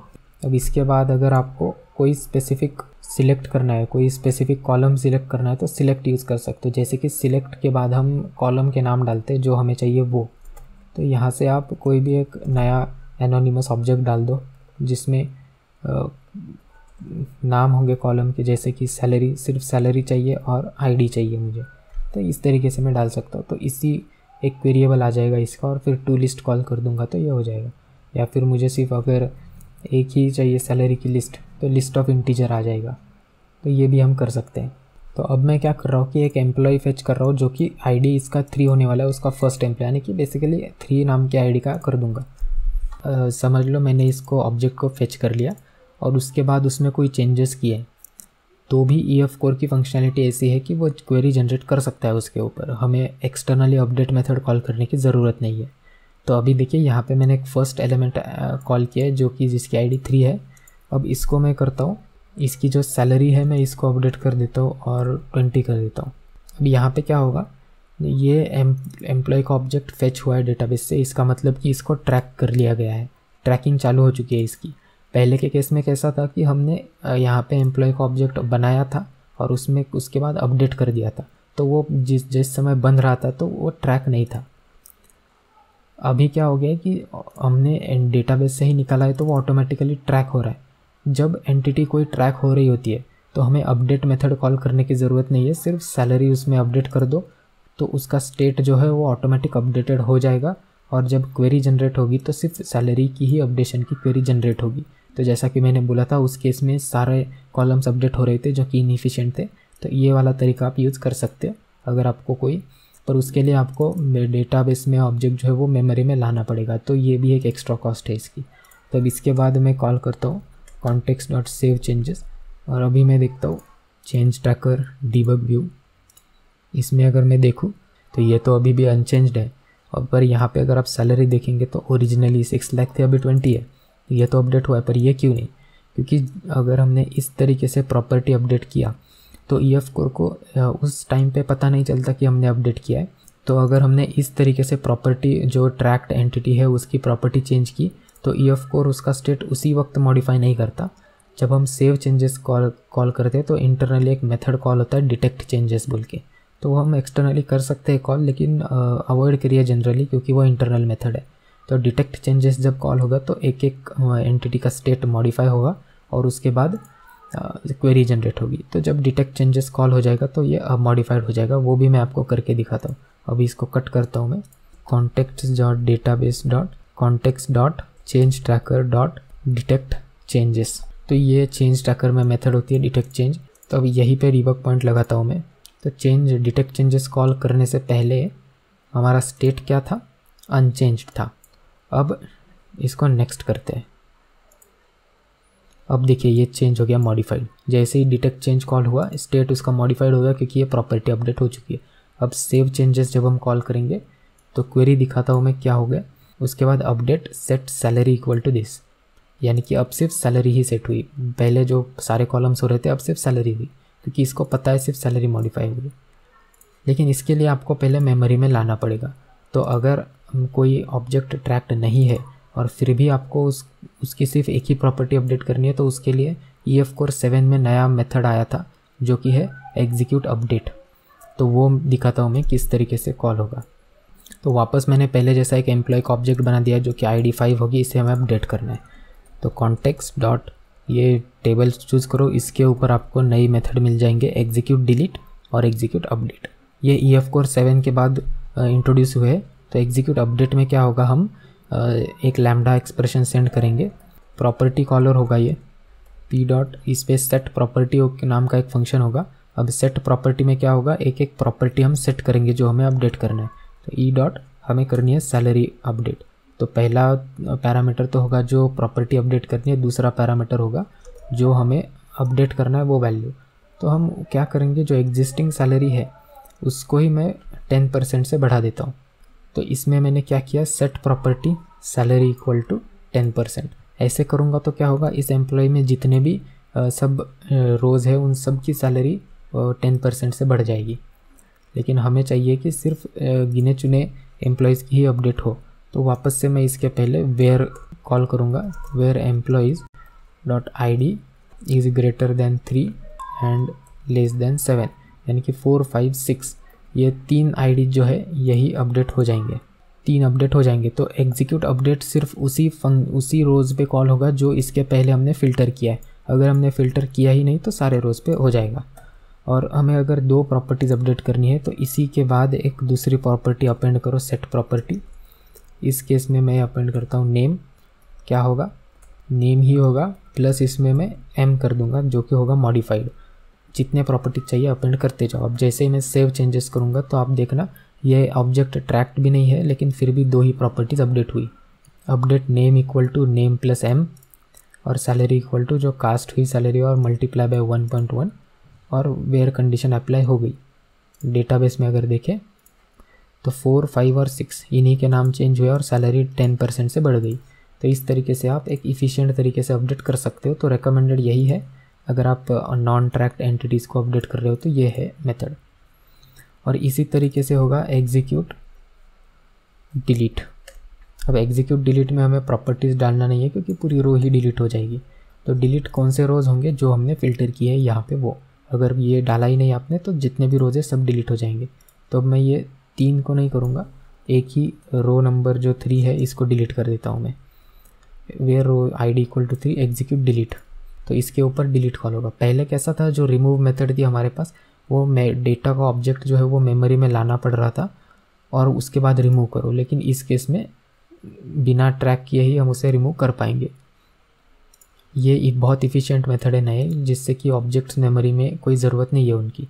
तो रिकमेंडेड यही है कि आप इसी को यूज़ करो अभी। तो अगर आप यहाँ पे देखें तो when an object is not tracked while creating then to do insert update delete use below functions. When an object is not tracked while creating but you still want to update only specific columns or delete only specific columns, then execute update और execute delete। तो ये 5 functions आपको याद हुए तो बहुत सारी चीज़ें आप इससे आराम से कर सकते हो। कॉन्टेक्स्ट डॉट एम्प्लॉयज़, इसमें एक फंक्शन आता है फ्रॉम सीक्वल। तो यहाँ पे 3 फंक्शंस दिख रहे हैं आपको, फ्रॉम सीक्वल, इंटरपोलेटेड और रॉ। ये इंटरपोलेटेड पुराना फंक्शन है, इसको रिप्लेस किया है फ्रॉम सीक्वल ने, लेकिन मैं चालू करता हूँ फ्रॉम सीक्वल रॉ से। तो ये बेसिकली एक स्ट्रिंग इनपुट लेगा, सिलेक्ट स्टार फ्रॉम एम्प्लॉयज़। जैसे ही हम ये सीक्वल बिल्ड करेंगे यहाँ पे इंटरनली और इसे एग्जीक्यूट करने के लिए टू लिस्ट। अब ये जब एग्जीक्यूट होगा तो जो हमने क्वेरी स्पेसिफाई की है डायरेक्टली इसी को कॉपी और पेस्ट कर दिया जाएगा और वो एग्जीक्यूट होगा और डेटा जो है अपने आप मैप होके आ जाएगा। अब इस मैप किस तरीके से होगा, जिस भी DB सेट प्रॉपर्टी पे हमने कॉल किया है उसमें मैप हो जाएगा। तो यहाँ पे हमने ये कॉल किया था तो ये देखिए 3 नंबर का डिलीट हो चुका है, पहले हमने किया था तो ये सारा डेटा आ गया। क्वेरी देखिए वही रन हुई जो हमने डाली थी उसमें। लेकिन इसमें प्रॉब्लम क्या आती है अभी दिखाता हूँ मैं।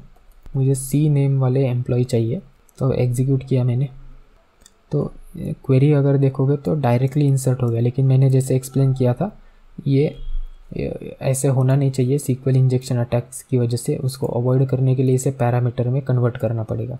तो सीक्वल रॉ जो मेथड है ये फ्रॉम सीक्वल रॉ, ये रिकमेंडेड नहीं है यूज़ करने के लिए क्योंकि ये कोई पैरामीटर में कन्वर्ट नहीं करता। इसकी जगह पे आप यूज़ करिए फ्रॉम सीक्वल। ये लेगा एक फॉर्मेटेड स्ट्रिंग इनपुट और यहाँ पे हम पैरामीटर के नाम पे एक वेरिएबल दे सकते हैं। जैसे कि अब मैं यहाँ पे बनाता हूँ वेरिएबल नेम, जिसमें C लिख देता हूँ और वो नेम मैं यहाँ पे डाल दूँगा। तो जो भी यहाँ पे हमने टेम्पलेट तो जो भी हमने यहाँ पे स्ट्रिंग में वेरिएबल्स बनाए हैं वही SQL में पैरामीटर में कन्वर्ट होके जाएंगे, तो डायरेक्टली क्वेरी में इंसर्ट नहीं होगा डेटा। तो इसकी क्वेरी देखते हैं। तो अगर आप क्वेरी देखेंगे तो select star from employees where name equal to this, और इसका ये पैरामीटर में सी गया। तो ये रिकमेंडेड है जनरली जब आप स्ट्रिंग वगैरह सेंड करते हो तो पैरामीटराइज्ड करके सेंड करो। तो ये हो गया फ्रॉम SQL, यानी कि SQL क्वेरी लिख के आपको अगर डेटा फेच करना है तो फ्रॉम SQL यूज़ करना होगा। अगर आपको कोई एग्रीगेट फंक्शन कॉल करना है और आपको पता है कोई एक ही डेटा आने वाला है, DB सेट प्रॉपर्टी पे जाने की ज़रूरत नहीं है। डेटाबेस नाम का जो प्रॉपर्टी है उसमें SQL क्वेरी एक फंक्शन होता है, और यहाँ पे देखिए रॉ और क्वेरी दोनों है। रॉ आपको पता होगा डायरेक्ट कॉल होगा, क्वेरी में इसमें पैरामीटराइज हो जाएगा। ये एक्सपेक्ट करेगा कि इसका रिज़ल्ट जो है वो एक ही आएगा और वही चीज़ हमें डिस्प्ले करनी है। तो मैं काउंट स्टार लेता हूँ एम्प्लॉयज़ का और मुझे पता है कि ये एक ही एलिमेंट होने वाला है। ये लिस्ट ऑफ प्रिमिटिव टाइप्स ऐसे रिटर्न कर सकता है डेटा, लेकिन हमें पता है एक ही डेटा होने वाला है, तो मैं फर्स्ट डाल देता हूँ। तो इसकी क्वेरी देखते हैं हम क्या होता है। तो ये एरर दे रहा है क्योंकि जब हमने इसको फेच किया तो हमें इसे बताना भी पड़ेगा कि कौन सा कॉलम हमें देना है इसको। तो ये वैल्यू नाम का कॉलम डालना पड़ेगा और इसी कॉलम में वो काउंट फेच होगा और वो मैप हो जाएगा इस वेरिएबल में।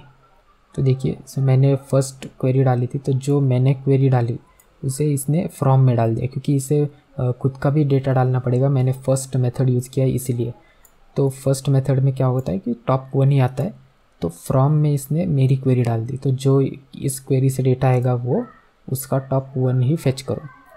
एम्प्लॉयज़ में आया 9, क्योंकि हमारे पास 9 एम्प्लॉयज़ हैं। तो ये समझ में आ गया होगा आपको। अब अगर इसी तरीके से मुझे इंसर्ट, अपडेट या डिलीट क्वेरी खुद से एग्जीक्यूट करनी है तो भी एक मेथड अवेलेबल है यहाँ पे, एग्जीक्यूट SQL।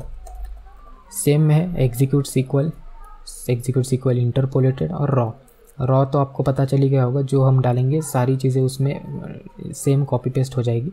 रिकमेंडेड है SQL, जिसमें हम पैरामीटर डाल सकते हैं। और ये जब हम कॉल करेंगे तो हमें सेव चेंजेस कॉल करने की ज़रूरत नहीं है, डायरेक्ट ही एग्जीक्यूट हो जाएगा। तो इसलिए ध्यान से एग्जीक्यूट करना है। तो इसमें मैं एक नया एम्प्लॉयज़ डाल देता हूँ। तो अगर आप यहाँ पे देखें तो मैंने इसी के अंदर 2 क्वेरीज डाल दिया कि इंसर्ट इनटू एम्प्लॉयज़, ये नया एम्प्लॉय इंसर्ट होगा, और अपडेट द एग्जिस्टिंग एम्प्लॉय। तो मैं सेमीकोलन डाल के डबल क्वेरी भी इसमें एग्जीक्यूट कर सकता हूँ। तो एग्जीक्यूट करके देखता हूँ। तो इसमें देखिए 2 क्वेरी जैसे मैंने डाले थे वैसे ही कॉल हुए, लेकिन ये मैंने वेरिएबल बनाया था तो पैरामीटराइज हो चुका है, और इसको मैंने स्टैटिक डाल दिया था इसमें डायरेक्ट, तो ये ऐसे ही गया। अब डेटाबेस में देखता हूँ तो ये CM की जो वैल्यू अपडेट हो गई और P नाम का एम्प्लॉय ऐड हो गया। तो इस तरीके से आप अपनी कस्टम क्वेरीज एग्जीक्यूट कर सकते हैं इसमें। तो ये ध्यान से एग्जीक्यूट करना है, क्योंकि इसमें जो आप करोगे जो वो ट्रैक वगैरह तो कुछ होगा नहीं, एक बार हो गया तो हो गया, उसके बाद डिलीट नहीं हो सकता वो। अब इसमें और एक चीज़ है कि जब भी मैं ये क्वेरी बिल्ड करता हूँ इसके बाद में मेरे कंडीशंस जो है नॉर्मली इसमें फ़िल्टर लगा सकता हूँ मैं, where employee dot salary is less than, और मैं लेता हूँ ग्रेटर दैन 8 लाख, इसको टूरिस्ट। तो इस तरीके से मैं इसमें फ़िल्टर्स भी बाद में लगा सकता हूँ। बस क्वेरी बिल्ड करना है और उसमें जो रिज़ल्ट आएगा उसमें ये फ़िल्टर लग जाएगा। ये कैसे होगा ये भी मैं देखता हूँ अभी। तो अगर इसमें देखें तो सिलेक्ट दिस कॉलम्स फ्रॉम जो क्वेरी मैंने डाली वो, और उसके बाद ये वेयर लग गया। क्यों ऐसा? क्योंकि ये पहले तो मेरी क्वेरी एग्जीक्यूट होने वाली है और उसके बाद जो मैंने कंडीशंस डाले हैं उसे एक के बाद एक एग्जीक्यूट करना पड़ेगा। तो पहले इस क्वेरी का रिज़ल्ट चाहिए और उस रिज़ल्ट के ऊपर ये कंडीशंस लगेंगे। इसीलिए EF कोर ने पहले इस क्वेरी को इंटरनली एग्जीक्यूट किया सब क्वेरी के रूप में पैरामीटराइज करके। उसका जो डेटा आया उसके बाद इसने खुद की क्वेरी डाली। तो अब मैंने क्वेरी को थोड़ा चेंज कर दिया है। अब इसमें देखते हैं क्या होगा। कुछ इस तरीके से देखिए, सिलेक्ट में सिर्फ ID आ गया क्योंकि मैंने सिलेक्ट सिर्फ उसी को किया था। तो इसीलिए EF कोर खुद की क्वेरी भी बनाता है।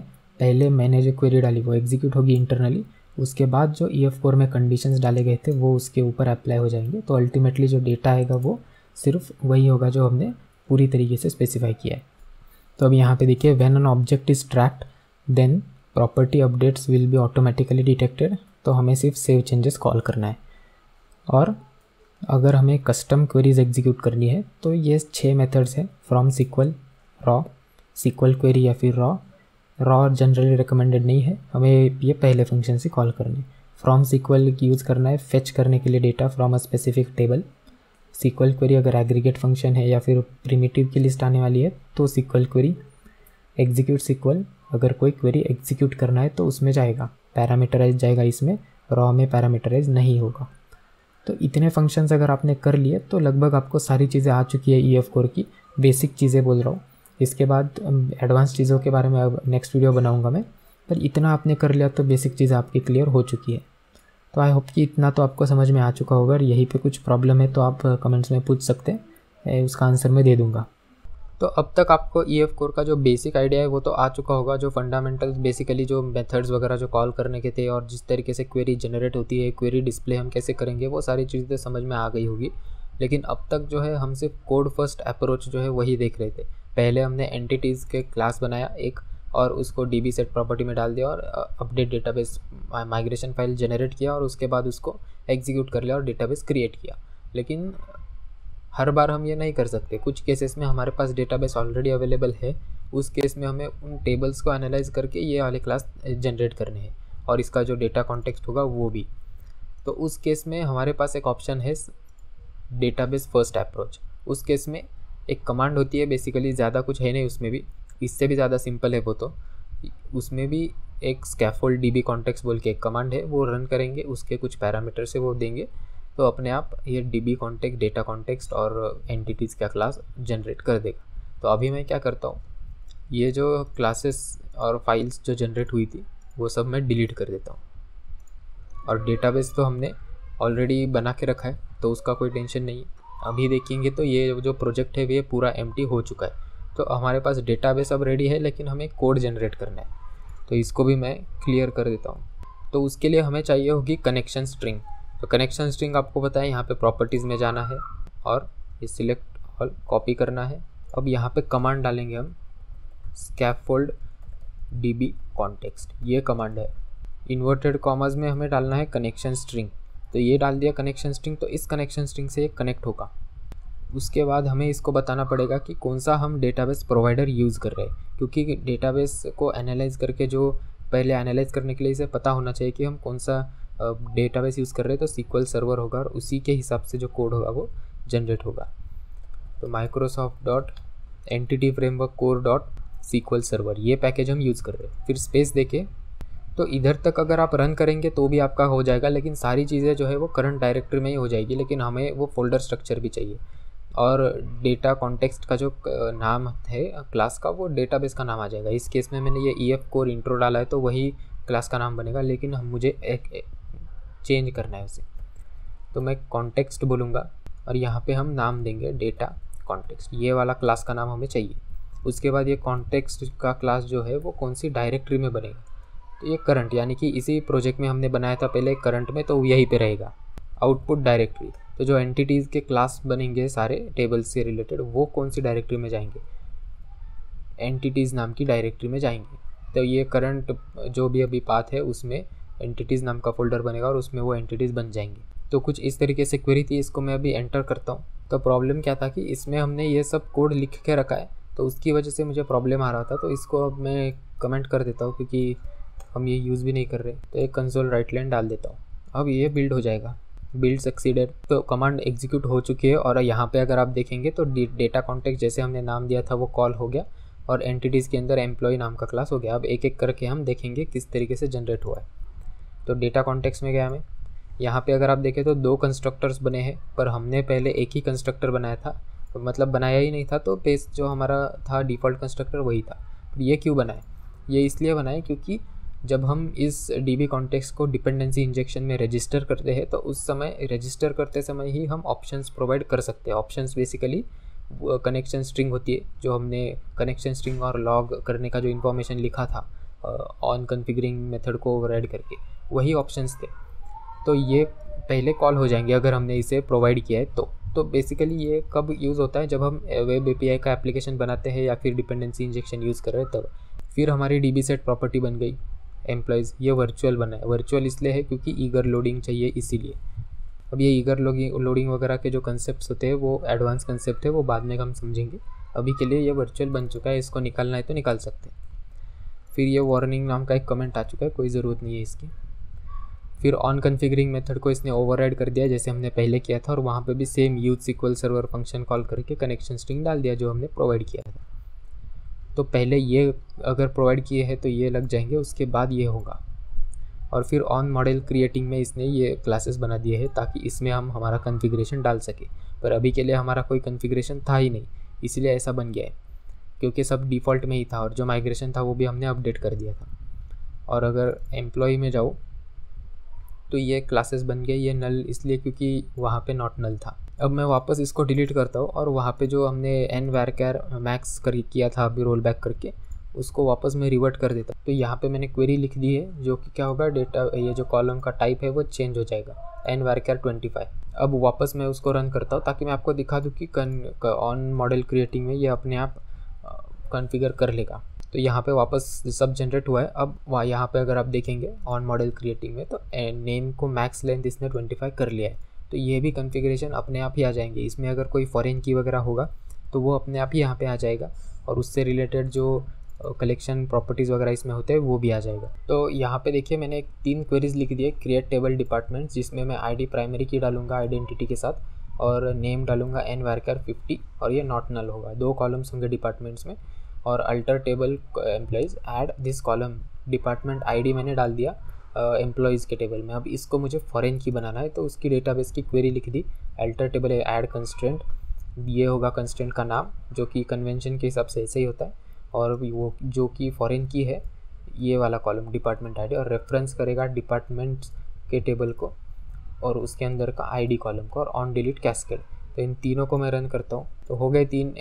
फिर इसको मैं रिफ्रेश करके देखता हूँ, जो टेबल से इसमें डिपार्टमेंट बन चुका होगा, और एम्प्लॉयज़ में अगर मैं जाऊँ तो डिपार्टमेंट आईडी जा चुका है। यहाँ पे एग्जीक्यूट करता हूँ, देखते हैं ये क्या कोड जनरेट करे। तो यहाँ पे एक और कॉन्फ़िगरेशन आ चुका है।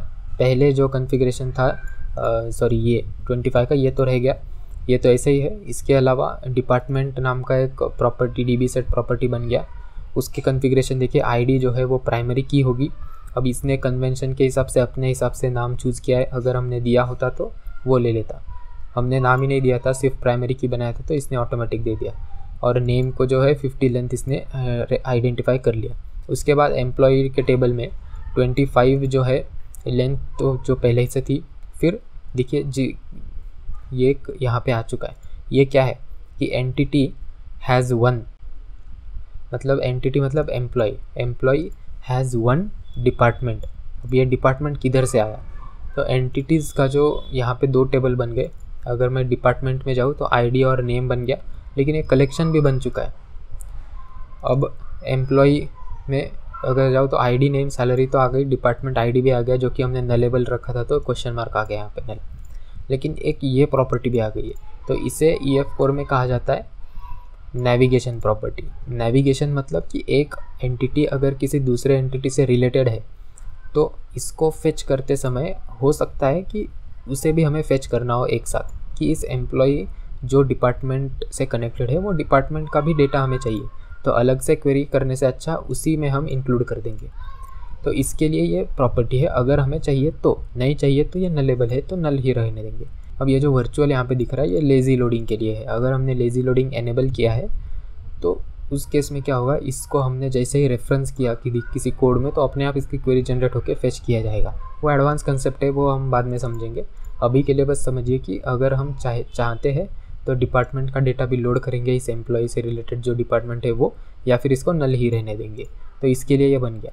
अब एक एम्प्लॉय जो है वो किसी एक ही डिपार्टमेंट से कनेक्टेड हो सकता है, इसीलिए एक है। लेकिन एक डिपार्टमेंट जो है वो, उसमें मल्टीपल एम्प्लॉयज़ हो सकते हैं, क्योंकि 1 to many रिलेशनशिप है यहाँ पे।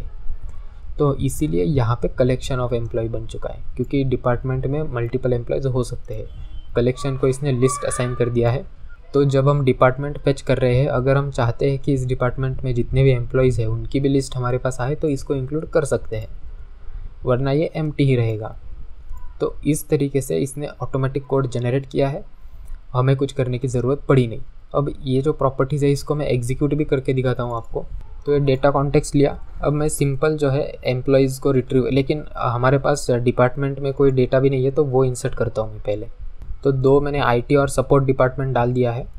और एम्प्लॉयज़ अगर मैं देखूँ तो मेरे पास 10 एम्प्लॉयज़ है, तो नल भी रहने देता हूँ ताकि उनका भी क्या होता है वो हम देखेंगे। तो कुछ इस तरीके से डिपार्टमेंट आईडी यहाँ पे जा चुका है। मैं बेसिकली एम्प्लॉयज़ को फेच करने वाला हूँ, तो context.employees टू लिस्ट, ये करने से तो ये डिस्प्ले मेथड जो है इसको मैंने थोड़ा मॉडिफाई किया ताकि डिपार्टमेंट भी दिख सके। अब मैं सीधा इसको एग्जीक्यूट करता हूँ। तो अगर डेटा आप देखेंगे तो ये 2 आईडी वाला हुआ, इसमें नो डिपार्टमेंट्स, ये डिपार्टमेंट्स आया ही नहीं किसी में। ऐसा इसलिए क्योंकि हमने बताया ही नहीं EF-core को कि इसको इंक्लूड करना है। बाय डिफ़ॉल्ट ये इंक्लूड नहीं करेगा नेविगेशन प्रॉपर्टीज़ को। तो अगर हमें एक्सप्लिसिटली इसे बताना है तो हमें इंक्लूड मेथड कॉल करनी पड़ेगी। इंक्लूड क्या करेगा कि जो नेविगेशन प्रॉपर्टीज़ है वो इंक्लूड कर लेगा। कौन सी नेविगेशन? डिपार्टमेंट। तो एम्प्लॉयज़ में डिपार्टमेंट की प्रॉपर्टी इंक्लूड कर दो। अब मैं रन करता हूँ तो अब देखिए ये ए का डिपार्टमेंट नेम सपोर्ट में है, ये सपोर्ट में है, ये IT सपोर्ट, और यहाँ पे नो डिपार्टमेंट्स, 2 नल थे इसलिए 2 ना। तो कुछ इस तरीके से ये रिट्रीव हो गए। अब मैं आपको, लेकिन जो क्वेरी रन किया इसने वो हमें दिखा नहीं क्योंकि वो पहले का DB कॉन्टेक्स्ट हमारा चला गया। तो अब मुझे यहाँ पे वापस वो डालना पड़ेगा log2, जो कि अभी करके दिखाता हूँ। तो ये 2 चीज़ें मैंने इसमें वापस ऐड कर दिया है। अब यहाँ पे मैं डीबग पॉइंट भी लगाता हूँ ताकि दिख सके कि क्या डेटा आ रहा है। तो यहाँ पे डीबग पॉइंट आ गया। और एम्प्लॉयज़ में अगर मैं देखूँ तो डिपार्टमेंट में देखिए एक इंस्टेंस आ चुका है जो इससे रिलेटेड डिपार्टमेंट है, उसका पूरा ऑब्जेक्ट इसमें आ गया। तो कुछ इस तरीके से हम इसको रिट्रीव भी कर सकते हैं। और बाकी सारा डेटा तो ऐसे ही है। और जो क्वेरी इसने एग्जीक्यूट किया वो थी ये, select this many columns from employees left join departments. Left join इसलिए क्योंकि एम्प्लॉयज़ अगर नल हुए, क्योंकि अगर डिपार्टमेंट्स नल भी हुआ तो एम्प्लॉयज़ तो डिस्प्ले होंगे, लेकिन करस्पॉन्डिंग जो राइट वाला टेबल होता है उसमें अगर कोई नल वैल्यू हुई तो लेफ़्ट जॉइन उसे नल कर देता है, लेकिन लेफ़्ट के सारे एम्प्लॉयज़ आ जाएंगे। अब ये क्वेरी इसमें रन हुई है। क्वेरी अगर आप देखें तो select this many columns from employees left join departments. Left join इसलिए क्योंकि लेफ़्ट जो टेबल है एम्प्लॉयज़ उसमें के सारे डेटा हमें चाहिए, सारे रोज़, और अगर करस्पॉन्डिंग राइट टेबल में अगर नल हुआ कुछ तो वो नल बोल के रिटर्न कर दो, लेकिन लेफ़्ट टेबल के सारे चीज़ें रिटर्न करनी। तो एम्प्लॉयज़ को लेफ़्ट जॉइन किया किधर, इसको पता है कि डिपार्टमेंट आईडी फॉरेन की है जो कि आईडी से कनेक्ट होता है, तो इन दोनों को इसने यूज़ कर लिया। तो ये ऑटोमेटिक हो गया, ये क्वेरी हमें रन करने की ज़रूरत नहीं पड़ी।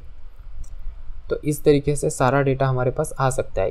इसे हम कहेंगे, इसे कहा जाता है ईगर लोडिंग, क्योंकि हम क्वेरी जनरेट करते समय ही बता रहे हैं कि एम्प्लॉयज़ के साथ साथ इसको भी रिट्रीव करो, तो ईगरली हम लोड कर रहे हैं। लेकिन ये नहीं चाहिए तो हम एक्सप्लिसिट भी बता सकते हैं कि कुछ केसेस में हमने एम्प्लॉयज़ तो रिट्रीव कर दिए, अब उन एम्प्लॉयज़ में कुछ ऐसा एक ही एम्प्लॉयज़ है जिसका डिपार्टमेंट हमें चाहिए, तो वो भी हम एक्सप्लिसिटली स्पेसिफाई कर सकते हैं। तो उसके लिए कॉन्टेक्स्ट में DB डेटा कॉन्टेक्स्ट के अंदर एक फंक्शन होता है एंट्री बोल के, जो कि कोई भी ऑब्जेक्ट जिसे हम ट्रैक कर रहे हैं उसको इनपुट लेगा। तो एम्प्लॉयज़ की लिस्ट में से मैं सेकंड ऑब्जेक्ट चूज़ करता हूँ, इसका डिपार्टमेंट मुझे चाहिए, तो इसको ट्रैक्ट है इसलिए इसे पता चल जाएगा। डॉट, इसमें देखिए कलेक्शंस भी है, अगर जो नेविगेशन प्रॉपर्टी है वो कलेक्शन है तो ये यूज़ होगा, वरना रेफरेंस यूज़ हो गया, यानी कि एक ही नेविगेशन प्रॉपर्टी होने वाली है। तो रेफरेंस में हम जाएंगे e.डिपार्टमेंट और इसे हमें करना है लोड। हम एसिंक्रोनसली भी कर सकते हैं। अब ऐसे किया तो क्या होगा कि इस पर्टिकुलर ऑब्जेक्ट की ये वाली नेविगेशन प्रॉपर्टी लोड कर दो।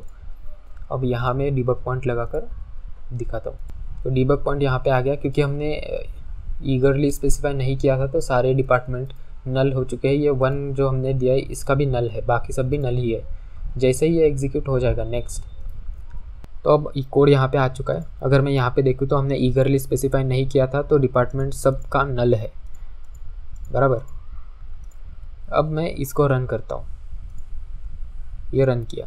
अब अगर आप देखेंगे तो ये 1 में जो हमने स्पेसिफाई किया था सेकेंड, इसमें देखिए डिपार्टमेंट आ चुका है, ये लोड होके यहाँ पे जा चुका है। लेकिन एक और चीज़ मैं दिखाता हूँ कि इसमें भी डिपार्टमेंट लोड हो गया है, लेकिन हमने इसको बताया ही नहीं इसका लोड करना है। लेकिन इसमें नहीं हुआ, इसमें वापस हुआ है, इसमें नहीं हुआ। ऐसा क्यों? क्योंकि जब इसने डिपार्टमेंट का ऑब्जेक्ट लोड किया, अब इसमें डिपार्टमेंट आईडी थी 2 से रिलेटेड कौन सा डिपार्टमेंट था? सपोर्ट का, तो इसने वो लोड कर दिया। अब इसको लोड करने के बाद इससे ये पता चल गया कि 2 वाला जो डिपार्टमेंट है वो एक ही एम्प्लॉयज़ में नहीं, जितने भी ट्रैक्ड एम्प्लॉयज़ अभी है, यानी कि ये 10 एम्प्लॉयज़ हम ट्रैक कर रहे हैं, 10 एम्प्लॉयज़ में बहुत सारे अदर एम्प्लॉयज़ भी है जिनकी डिपार्टमेंट आईडी 2 है, तो उन सब में भी वही ऑब्जेक्ट होने वाला है। वो तो कॉमन सेंस वाली बात है। तो इसीलिए इसने इंटेलिजेंटली वो ऐड कर दिया। और इसके अंदर जो नेविगेशन प्रॉपर्टी थी एम्प्लॉयज़, वो भी इसने ऐड कर दिया। क्यों ऐसा हुआ? क्योंकि ये एम्प्लॉयज़ ट्रैक्ड थे। अगर इसमें से मैंने सिर्फ 4 ही एम्प्लॉयज़ को ट्रैक किया होता तो सिर्फ वो 4 ही ऐड हो जाते। जो भी हमने अभी मेमोरी में ट्रैक किया गया है वो उसी एम्प्लॉयज़ को हम ऐड करेंगे। यहाँ पे EF कोर ऑटोमेटिकली ऐड करेगा। तो ये फ़ायदा है EF कोर का। अब ये EF कोर नहीं होता तो ये मैनुअली हमें ये सब करना पड़ता। अगर मैं क्वेरी दिखाऊँ आपको, तो पहले ये एम्प्लॉयज़ सारे रिट्रीव हुए, फिर ये एक ही top 1 department where ID is this जो हमने DVD हुआ। और जैसा कि मैंने PPT में एक्सप्लेन किया था आपको, पहले एग्जीक्यूट होगी क्वेरी और फिर मैप द रिजल्ट इनटू ये मटेरियलाइजेशन का होगा। अब मटेरियलाइजेशन मतलब क्या होता है कि ये सारी चीज़ें जो एक्सप्लेन किया कि अभी जो रिट्रीव हुआ वो किधर और भी फिट हो सकता है क्या, अगर जहाँ पे भी फिट हो सकता है उसकी नेविगेशन प्रॉपर्टी में इसे डाल दो। और ये जो ऑब्जेक्ट डिपार्टमेंट का है इसे भी ट्रैक करना चालू करो। और इसकी नेविगेशन प्रॉपर्टी में भी एम्प्लॉयज़ थे तो वहाँ पे भी ऐड हो गए। तो ये सारी चीज़ें ऑटोमेटिक हो गई। तो बेसिकली ये सारा डेटा सिंक में रहेगा। और इसके अलावा और एक चीज़ थी जिसे हम कहते हैं लेज़ी लोडिंग। उसके लिए आपको स्पेसिफिकली एनेबल करना पड़ता है, जो कि बिल्कुल भी रिकमेंडेड नहीं है, लेकिन मैं फिर भी बता देता हूँ आपको। अब लेज़ी लोडिंग एनेबल करने के लिए भी आपको एक पैकेज इंस्टॉल करना पड़ेगा, जो कि होता है प्रॉक्सीज़ का पैकेज। तो वो भी मैं इंस्टॉल करता हूँ, एंटिटी फ्रेमवर्क core.proxies। ये पैकेज इंस्टॉल करना पड़ेगा। इसके अंदर वो फीचर है आई एक्सेप्ट, और ये इंस्टॉल हो गया। अब हम ऑप्शन बिल्डर में आएंगे और यहाँ पे यूज़ लेज़ी लोडिंग प्रॉक्सीज़, बस इतना ऐड कर देंगे तो ये लेज़ी लोडिंग एनेबल हो जाएगा। और उसके लिए हमें जो हमारी प्रॉपर्टीज़ है वो वर्चुअल भी करनी पड़ेगी। ये ऑटोमेटिक हो गई है। तो अब यहाँ पे अगर आप देखें तो मैंने वो कोड निकाल के फॉर ईच लूप लगा दिया है। मैंने कोई एम्प्लॉयज़ को लोड भी नहीं किया इसमें, टू लिस्ट वगैरह, बस इसमें मुझे लूप लगाना है एम्प्लॉयज़ पे। अब मैं इसके ऊपर डिबग पॉइंट लगा देता हूँ, या यहीं पे लगाता हूँ डिबग पॉइंट शुरुआत में। तो कि लेज़ी लोडिंग की वजह से क्या होगा कि कोई भी अगर DB सेट प्रॉपर्टी हमने अटैच भी किया यहाँ पे, तो वो अपने आप ही क्वेरी डाल के कॉल कर लेगा। तो अब देखिए एम्प्लॉयज़ कर दिया, तो ये एम्प्लॉयज़ में सारे एम्प्लॉयज़ उसने रिट्रीव भी कर दिए। और अगर आपको मैं क्वेरी दिखाऊं तो देखिए सिलेक्ट एम्प्लॉय आईडी, अभी तक हमने टू लिस्ट कॉल भी नहीं किया। जहाँ पे भी हम इस DB सेट प्रॉपर्टी को रेफरेंस करेंगे वो एम्प्लॉय हमारे पास आ जाएगा, वो सारे क्वेरी रन हो जाएगी अपने आप ही। और अगर इसमें देखें तो डिपार्टमेंट अभी आज नहीं गया है क्योंकि हमने उसे स्पेसिफाई नहीं किया था। तो कुछ इस तरीके से ये डिस्प्ले हो गया।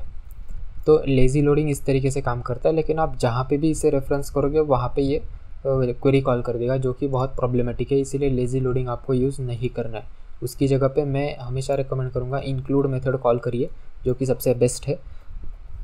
वो आपके कंट्रोल में है कि जब आपको कॉल करना है तभी आप नेविगेशन प्रॉपर्टी रिट्रीव करोगे, वरना वो रिट्रीव होगी ही नहीं। तो वो इस तरीके से हमारा डेटाबेस फर्स्ट अप्रोच और कोड फर्स्ट अप्रोच था।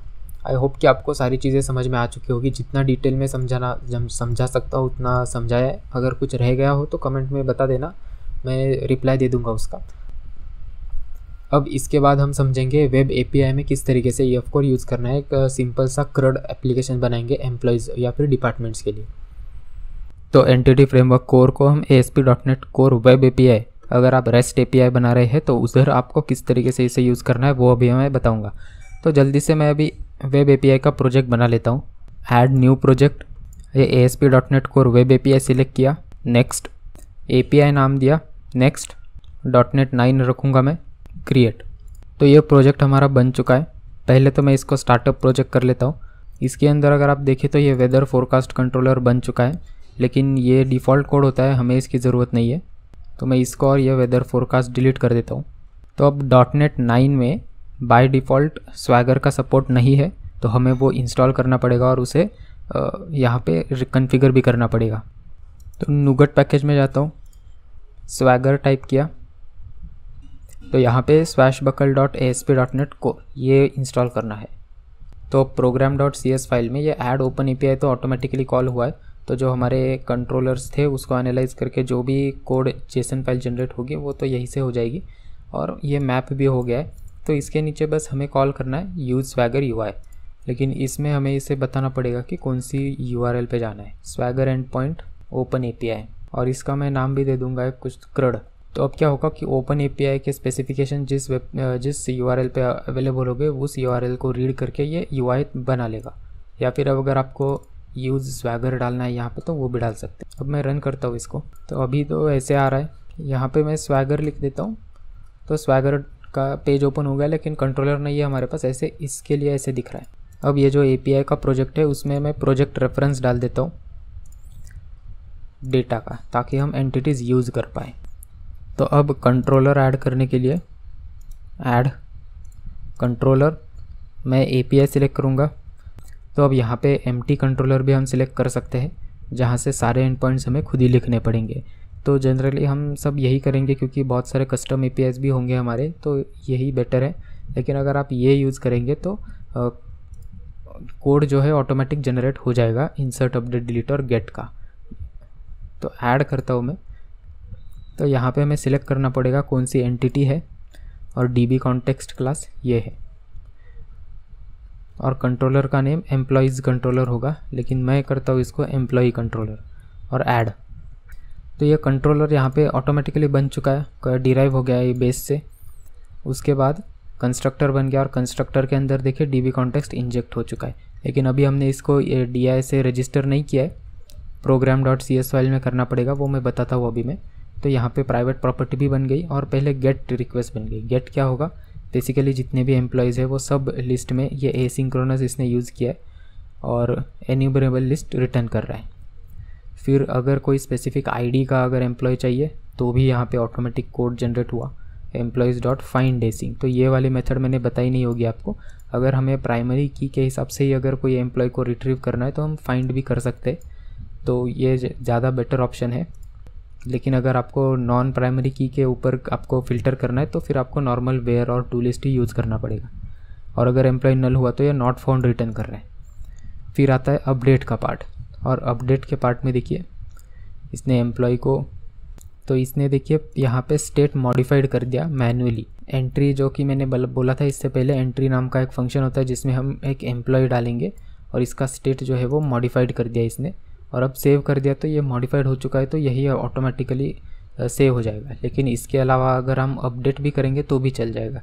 ये EF कोर ने जनरेट किया है, अगर आप अपडेट मेथड भी कॉल करेंगे तो चल जाएगा। फिर इसने एक्सेप्शन भी हैंडल किया, अगर कुछ एक डेटाबेस में एक्सेप्शन हुआ तो ये इस तरीके से हैंडल होगा। फिर ये इंसर्ट करने का पार्ट, तो employees.add करो, सेव चेंजेस कर दो। और ये देखिए क्रिएट एक्शन हम जनरली रिटर्न नहीं करते, हम ओके मेथड के साथ ही रिटर्न करते हैं, लेकिन इसने क्रिएट एक्शन जो कि स्टेटस 201 होता है जो हमें रिटर्न करना होता है इंसर्ट करने के बाद, और वहाँ पे URL भी रिटर्न करनी होती है कि कौन सी URL पे ये एक्शन क्रिएट हुआ है, तो इसने वो भी कर दिया है। फिर डिलीट का भी API बन चुका है। अगर ये हम ID स्पेसिफाई करेंगे तो ये ID पहले फाइंड की जाएगी और फिर रिमूव कर दी जाएगी, लेकिन इसकी ज़रूरत नहीं थी। हम एग्जीक्यूट डिलीट भी कॉल कर सकते थे, जैसा मैंने बोला आपको इसके पहले की पार्ट में, तो वो ज़्यादा बेटर ऑप्शन होता, लेकिन अभी कर दिया है तो ये कर दिया है। तो ये इस तरीके से 4-5 API बन गए हैं। अब मैं बिना कोई चेंजेस किए इसको रन करता हूँ, लेकिन ये रन होगा नहीं क्योंकि अभी तक DB कॉन्टेक्स्ट हमने सेट नहीं किया है, तो ये एरर देगा। स्वैगर डाल दिया तो ये 5 यहाँ पे आ गए। अब मैं समझ लो गेट करता हूँ, ट्राई एग्जीक्यूट, तो देखिए एरर आया unable to resolve DB context, तो वो रजिस्टर करना पड़ेगा। तो program.cs फाइल में आए, ये सर्विसेज जब हम यहाँ पे ऐड करते हैं तो builder.services ऐड स्कोप्ड, जनरली हम स्कोप्ड रखेंगे इसको ताकि हर एक HTTP रिक्वेस्ट में इसका नया इंस्टेंस बने। डेटा कॉन्टेक्स्ट, तो अब इतना लिख दिया तो हर एक HTTP रिक्वेस्ट में नया इंस्टेंस बनेगा DB कॉन्टेक्स्ट का। स्वैगर गेट, तो देखिए मैंने गेट कर दिया तो सारे एम्प्लॉयज़ जो डेटाबेस में थे वो आ गए यहाँ पे। तो इस तरीके से ये API हमारा चल रहा है। अब मैं ID 4 का एम्प्लॉय ही रिट्रीव करके देखता हूँ, 4 गेट, और ये 4 वाला यहाँ पे आ चुका है। सिमिलरली आप बाकी सारी चीज़ें भी कर सकते हैं, वो काम कर लेंगे। अब इस रजिस्टर करने का इसका दूसरा तरीका भी होता है। मैंने सिर्फ इसमें DB कॉन्टेक्स्ट डाल दिया और ये चल इसलिए गया क्योंकि DB कॉन्टेक्स्ट में जैसा आपको पता है हमने यहाँ पे सारी चीज़ें कॉन्फ़िगर करके रखी है ऑप्शंस। लेकिन अगर हमें ये यहाँ पे नहीं करना है और ये कंस्ट्रक्टर यूज़ करना है, तो वो भी हम यहाँ पे कर सकते हैं। तो उसके लिए एक स्पेशल मेथड आती है ऐड db कॉन्टेक्स्ट करके।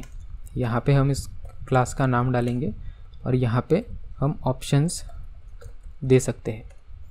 ये ऑप्शंस अगर आप टाइप देखो इसका, तो ये है db कॉन्टेक्स्ट ऑप्शंस बिल्डर, और इसका अगर आप टाइप देखोगे तो db कॉन्टेक्स्ट ऑप्शंस। तो सॉरी, यहाँ पे अगर आप देखोगे तो db कॉन्टेक्स्ट ऑप्शंस बिल्डर आएगा। तो जो पैरामीटर ऑन कॉन्फ़िगरिंग में आ रहा है वही वहाँ पे भी आ रहा है, तो एग्जैक्टली यही चीज़ है वहाँ पे भी। तो मैं इसी को कॉपी कर देता हूँ, तो अब वही चीज़ मैं यहाँ पे पेस्ट कर देता हूँ। तो ये मैंने पेस्ट कर दिया। अब क्योंकि मैंने यहाँ पे पेस्ट कर दिया है, ज़रूरत नहीं है यहाँ पे, तो इधर मैं कमेंट कर देता हूँ। अब क्या होगा कि जब भी हम इसका इंस्टेंस बनाएंगे तो इंटरनली ये ऑप्शंस इसको प्रोवाइड हो जाएंगे और इसी को यूज़ करके इंस्टेंस बना दिया जाएगा। ये इसलिए होता है कि ताकि सारे कॉन्फ़िगरेशंस जो है हम program.cs फाइल में ही रखें, हमें ज़्यादा नेविगेट करने की ज़रूरत नहीं है कॉन्फ़िगरेशन ढूंढने के लिए। अब इसको मैं रन करता हूँ। स्वैगर ये गेट कर दिया और इसके रिज़ल्ट भी आ गए, यानी कि ये काम कर रहा है। अब ये दो मेथड्स है, इसमें से हम यूज़ कौन सी करें, कोई भी कर सकते हो। अगर आप ये करेंगे तो आपके कॉन्फ़िगरेशन इसी फाइल में रहेंगे, लेकिन अगर समझ लो आपको कनेक्शन स्ट्रिंग डायनामिकली जनरेट करनी है तो उस समय आपको यहाँ पे कॉल करना पड़ेगा, क्योंकि फिर कोई दूसरी सर्विस में कॉल जाना है या एक्सटर्नल सर्विस में जाके आपको एनवायरनमेंट के नाम वगैरह लाने हैं, जो कि और ज़्यादा कॉम्प्लिकेटेड पार्ट होगा। तो उस केस में आप यहाँ पे डाल सकते हो। और फिर कनेक्शन स्ट्रिंग जो है वो जनरली हम यहाँ पे रखते भी नहीं है, हम app.settings में जाते हैं और यहाँ पे वो कनेक्शन स्ट्रिंग्स बनाएंगे। db डाल देता हूँ। अब यहाँ पे मैं कनेक्शन स्ट्रिंग डालूँगा, तो ये कनेक्शन स्ट्रिंग हमारी हमेशा app.settings में रहेगी, ताकि बाद में जब हम इसे डिप्लॉय करेंगे तो ये सेटिंग्स फाइल में हम जो भी कनेक्शन स्ट्रिंग प्रोवाइड करेंगे उसी को कनेक्ट होगा। तो हम इसको अगर डेटाबेस का नाम मैंने यहाँ पे चेंज कर दिया, समझ लो यहाँ पे डेटाबेस का नाम कोई दूसरा डाल दिया, तो प्रोग्राम रन तो होता रहेगा लेकिन डेटाबेस दूसरा कनेक्ट हो जाएगा। तो प्रोग्राम को स्टॉप करने की ज़रूरत नहीं है डेटाबेस चेंज करने के लिए।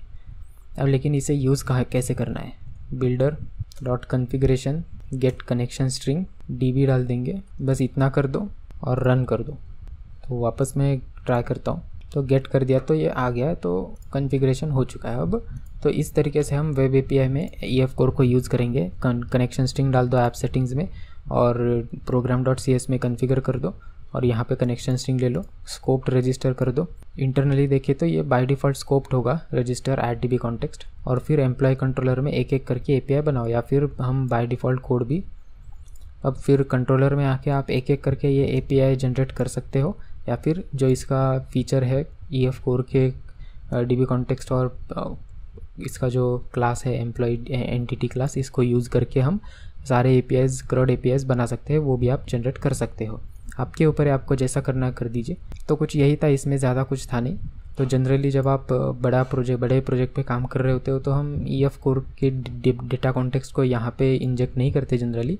बहुत से अलग एप्लीकेशन लेयर बोल के एक प्रोजेक्ट होता है जिसमें बिजनेस लॉजिक होगा, वहाँ पे रिपोजिटरीज होंगे और रिपोजिटरी के अंदर ये db कॉन्टेक्स्ट होगा।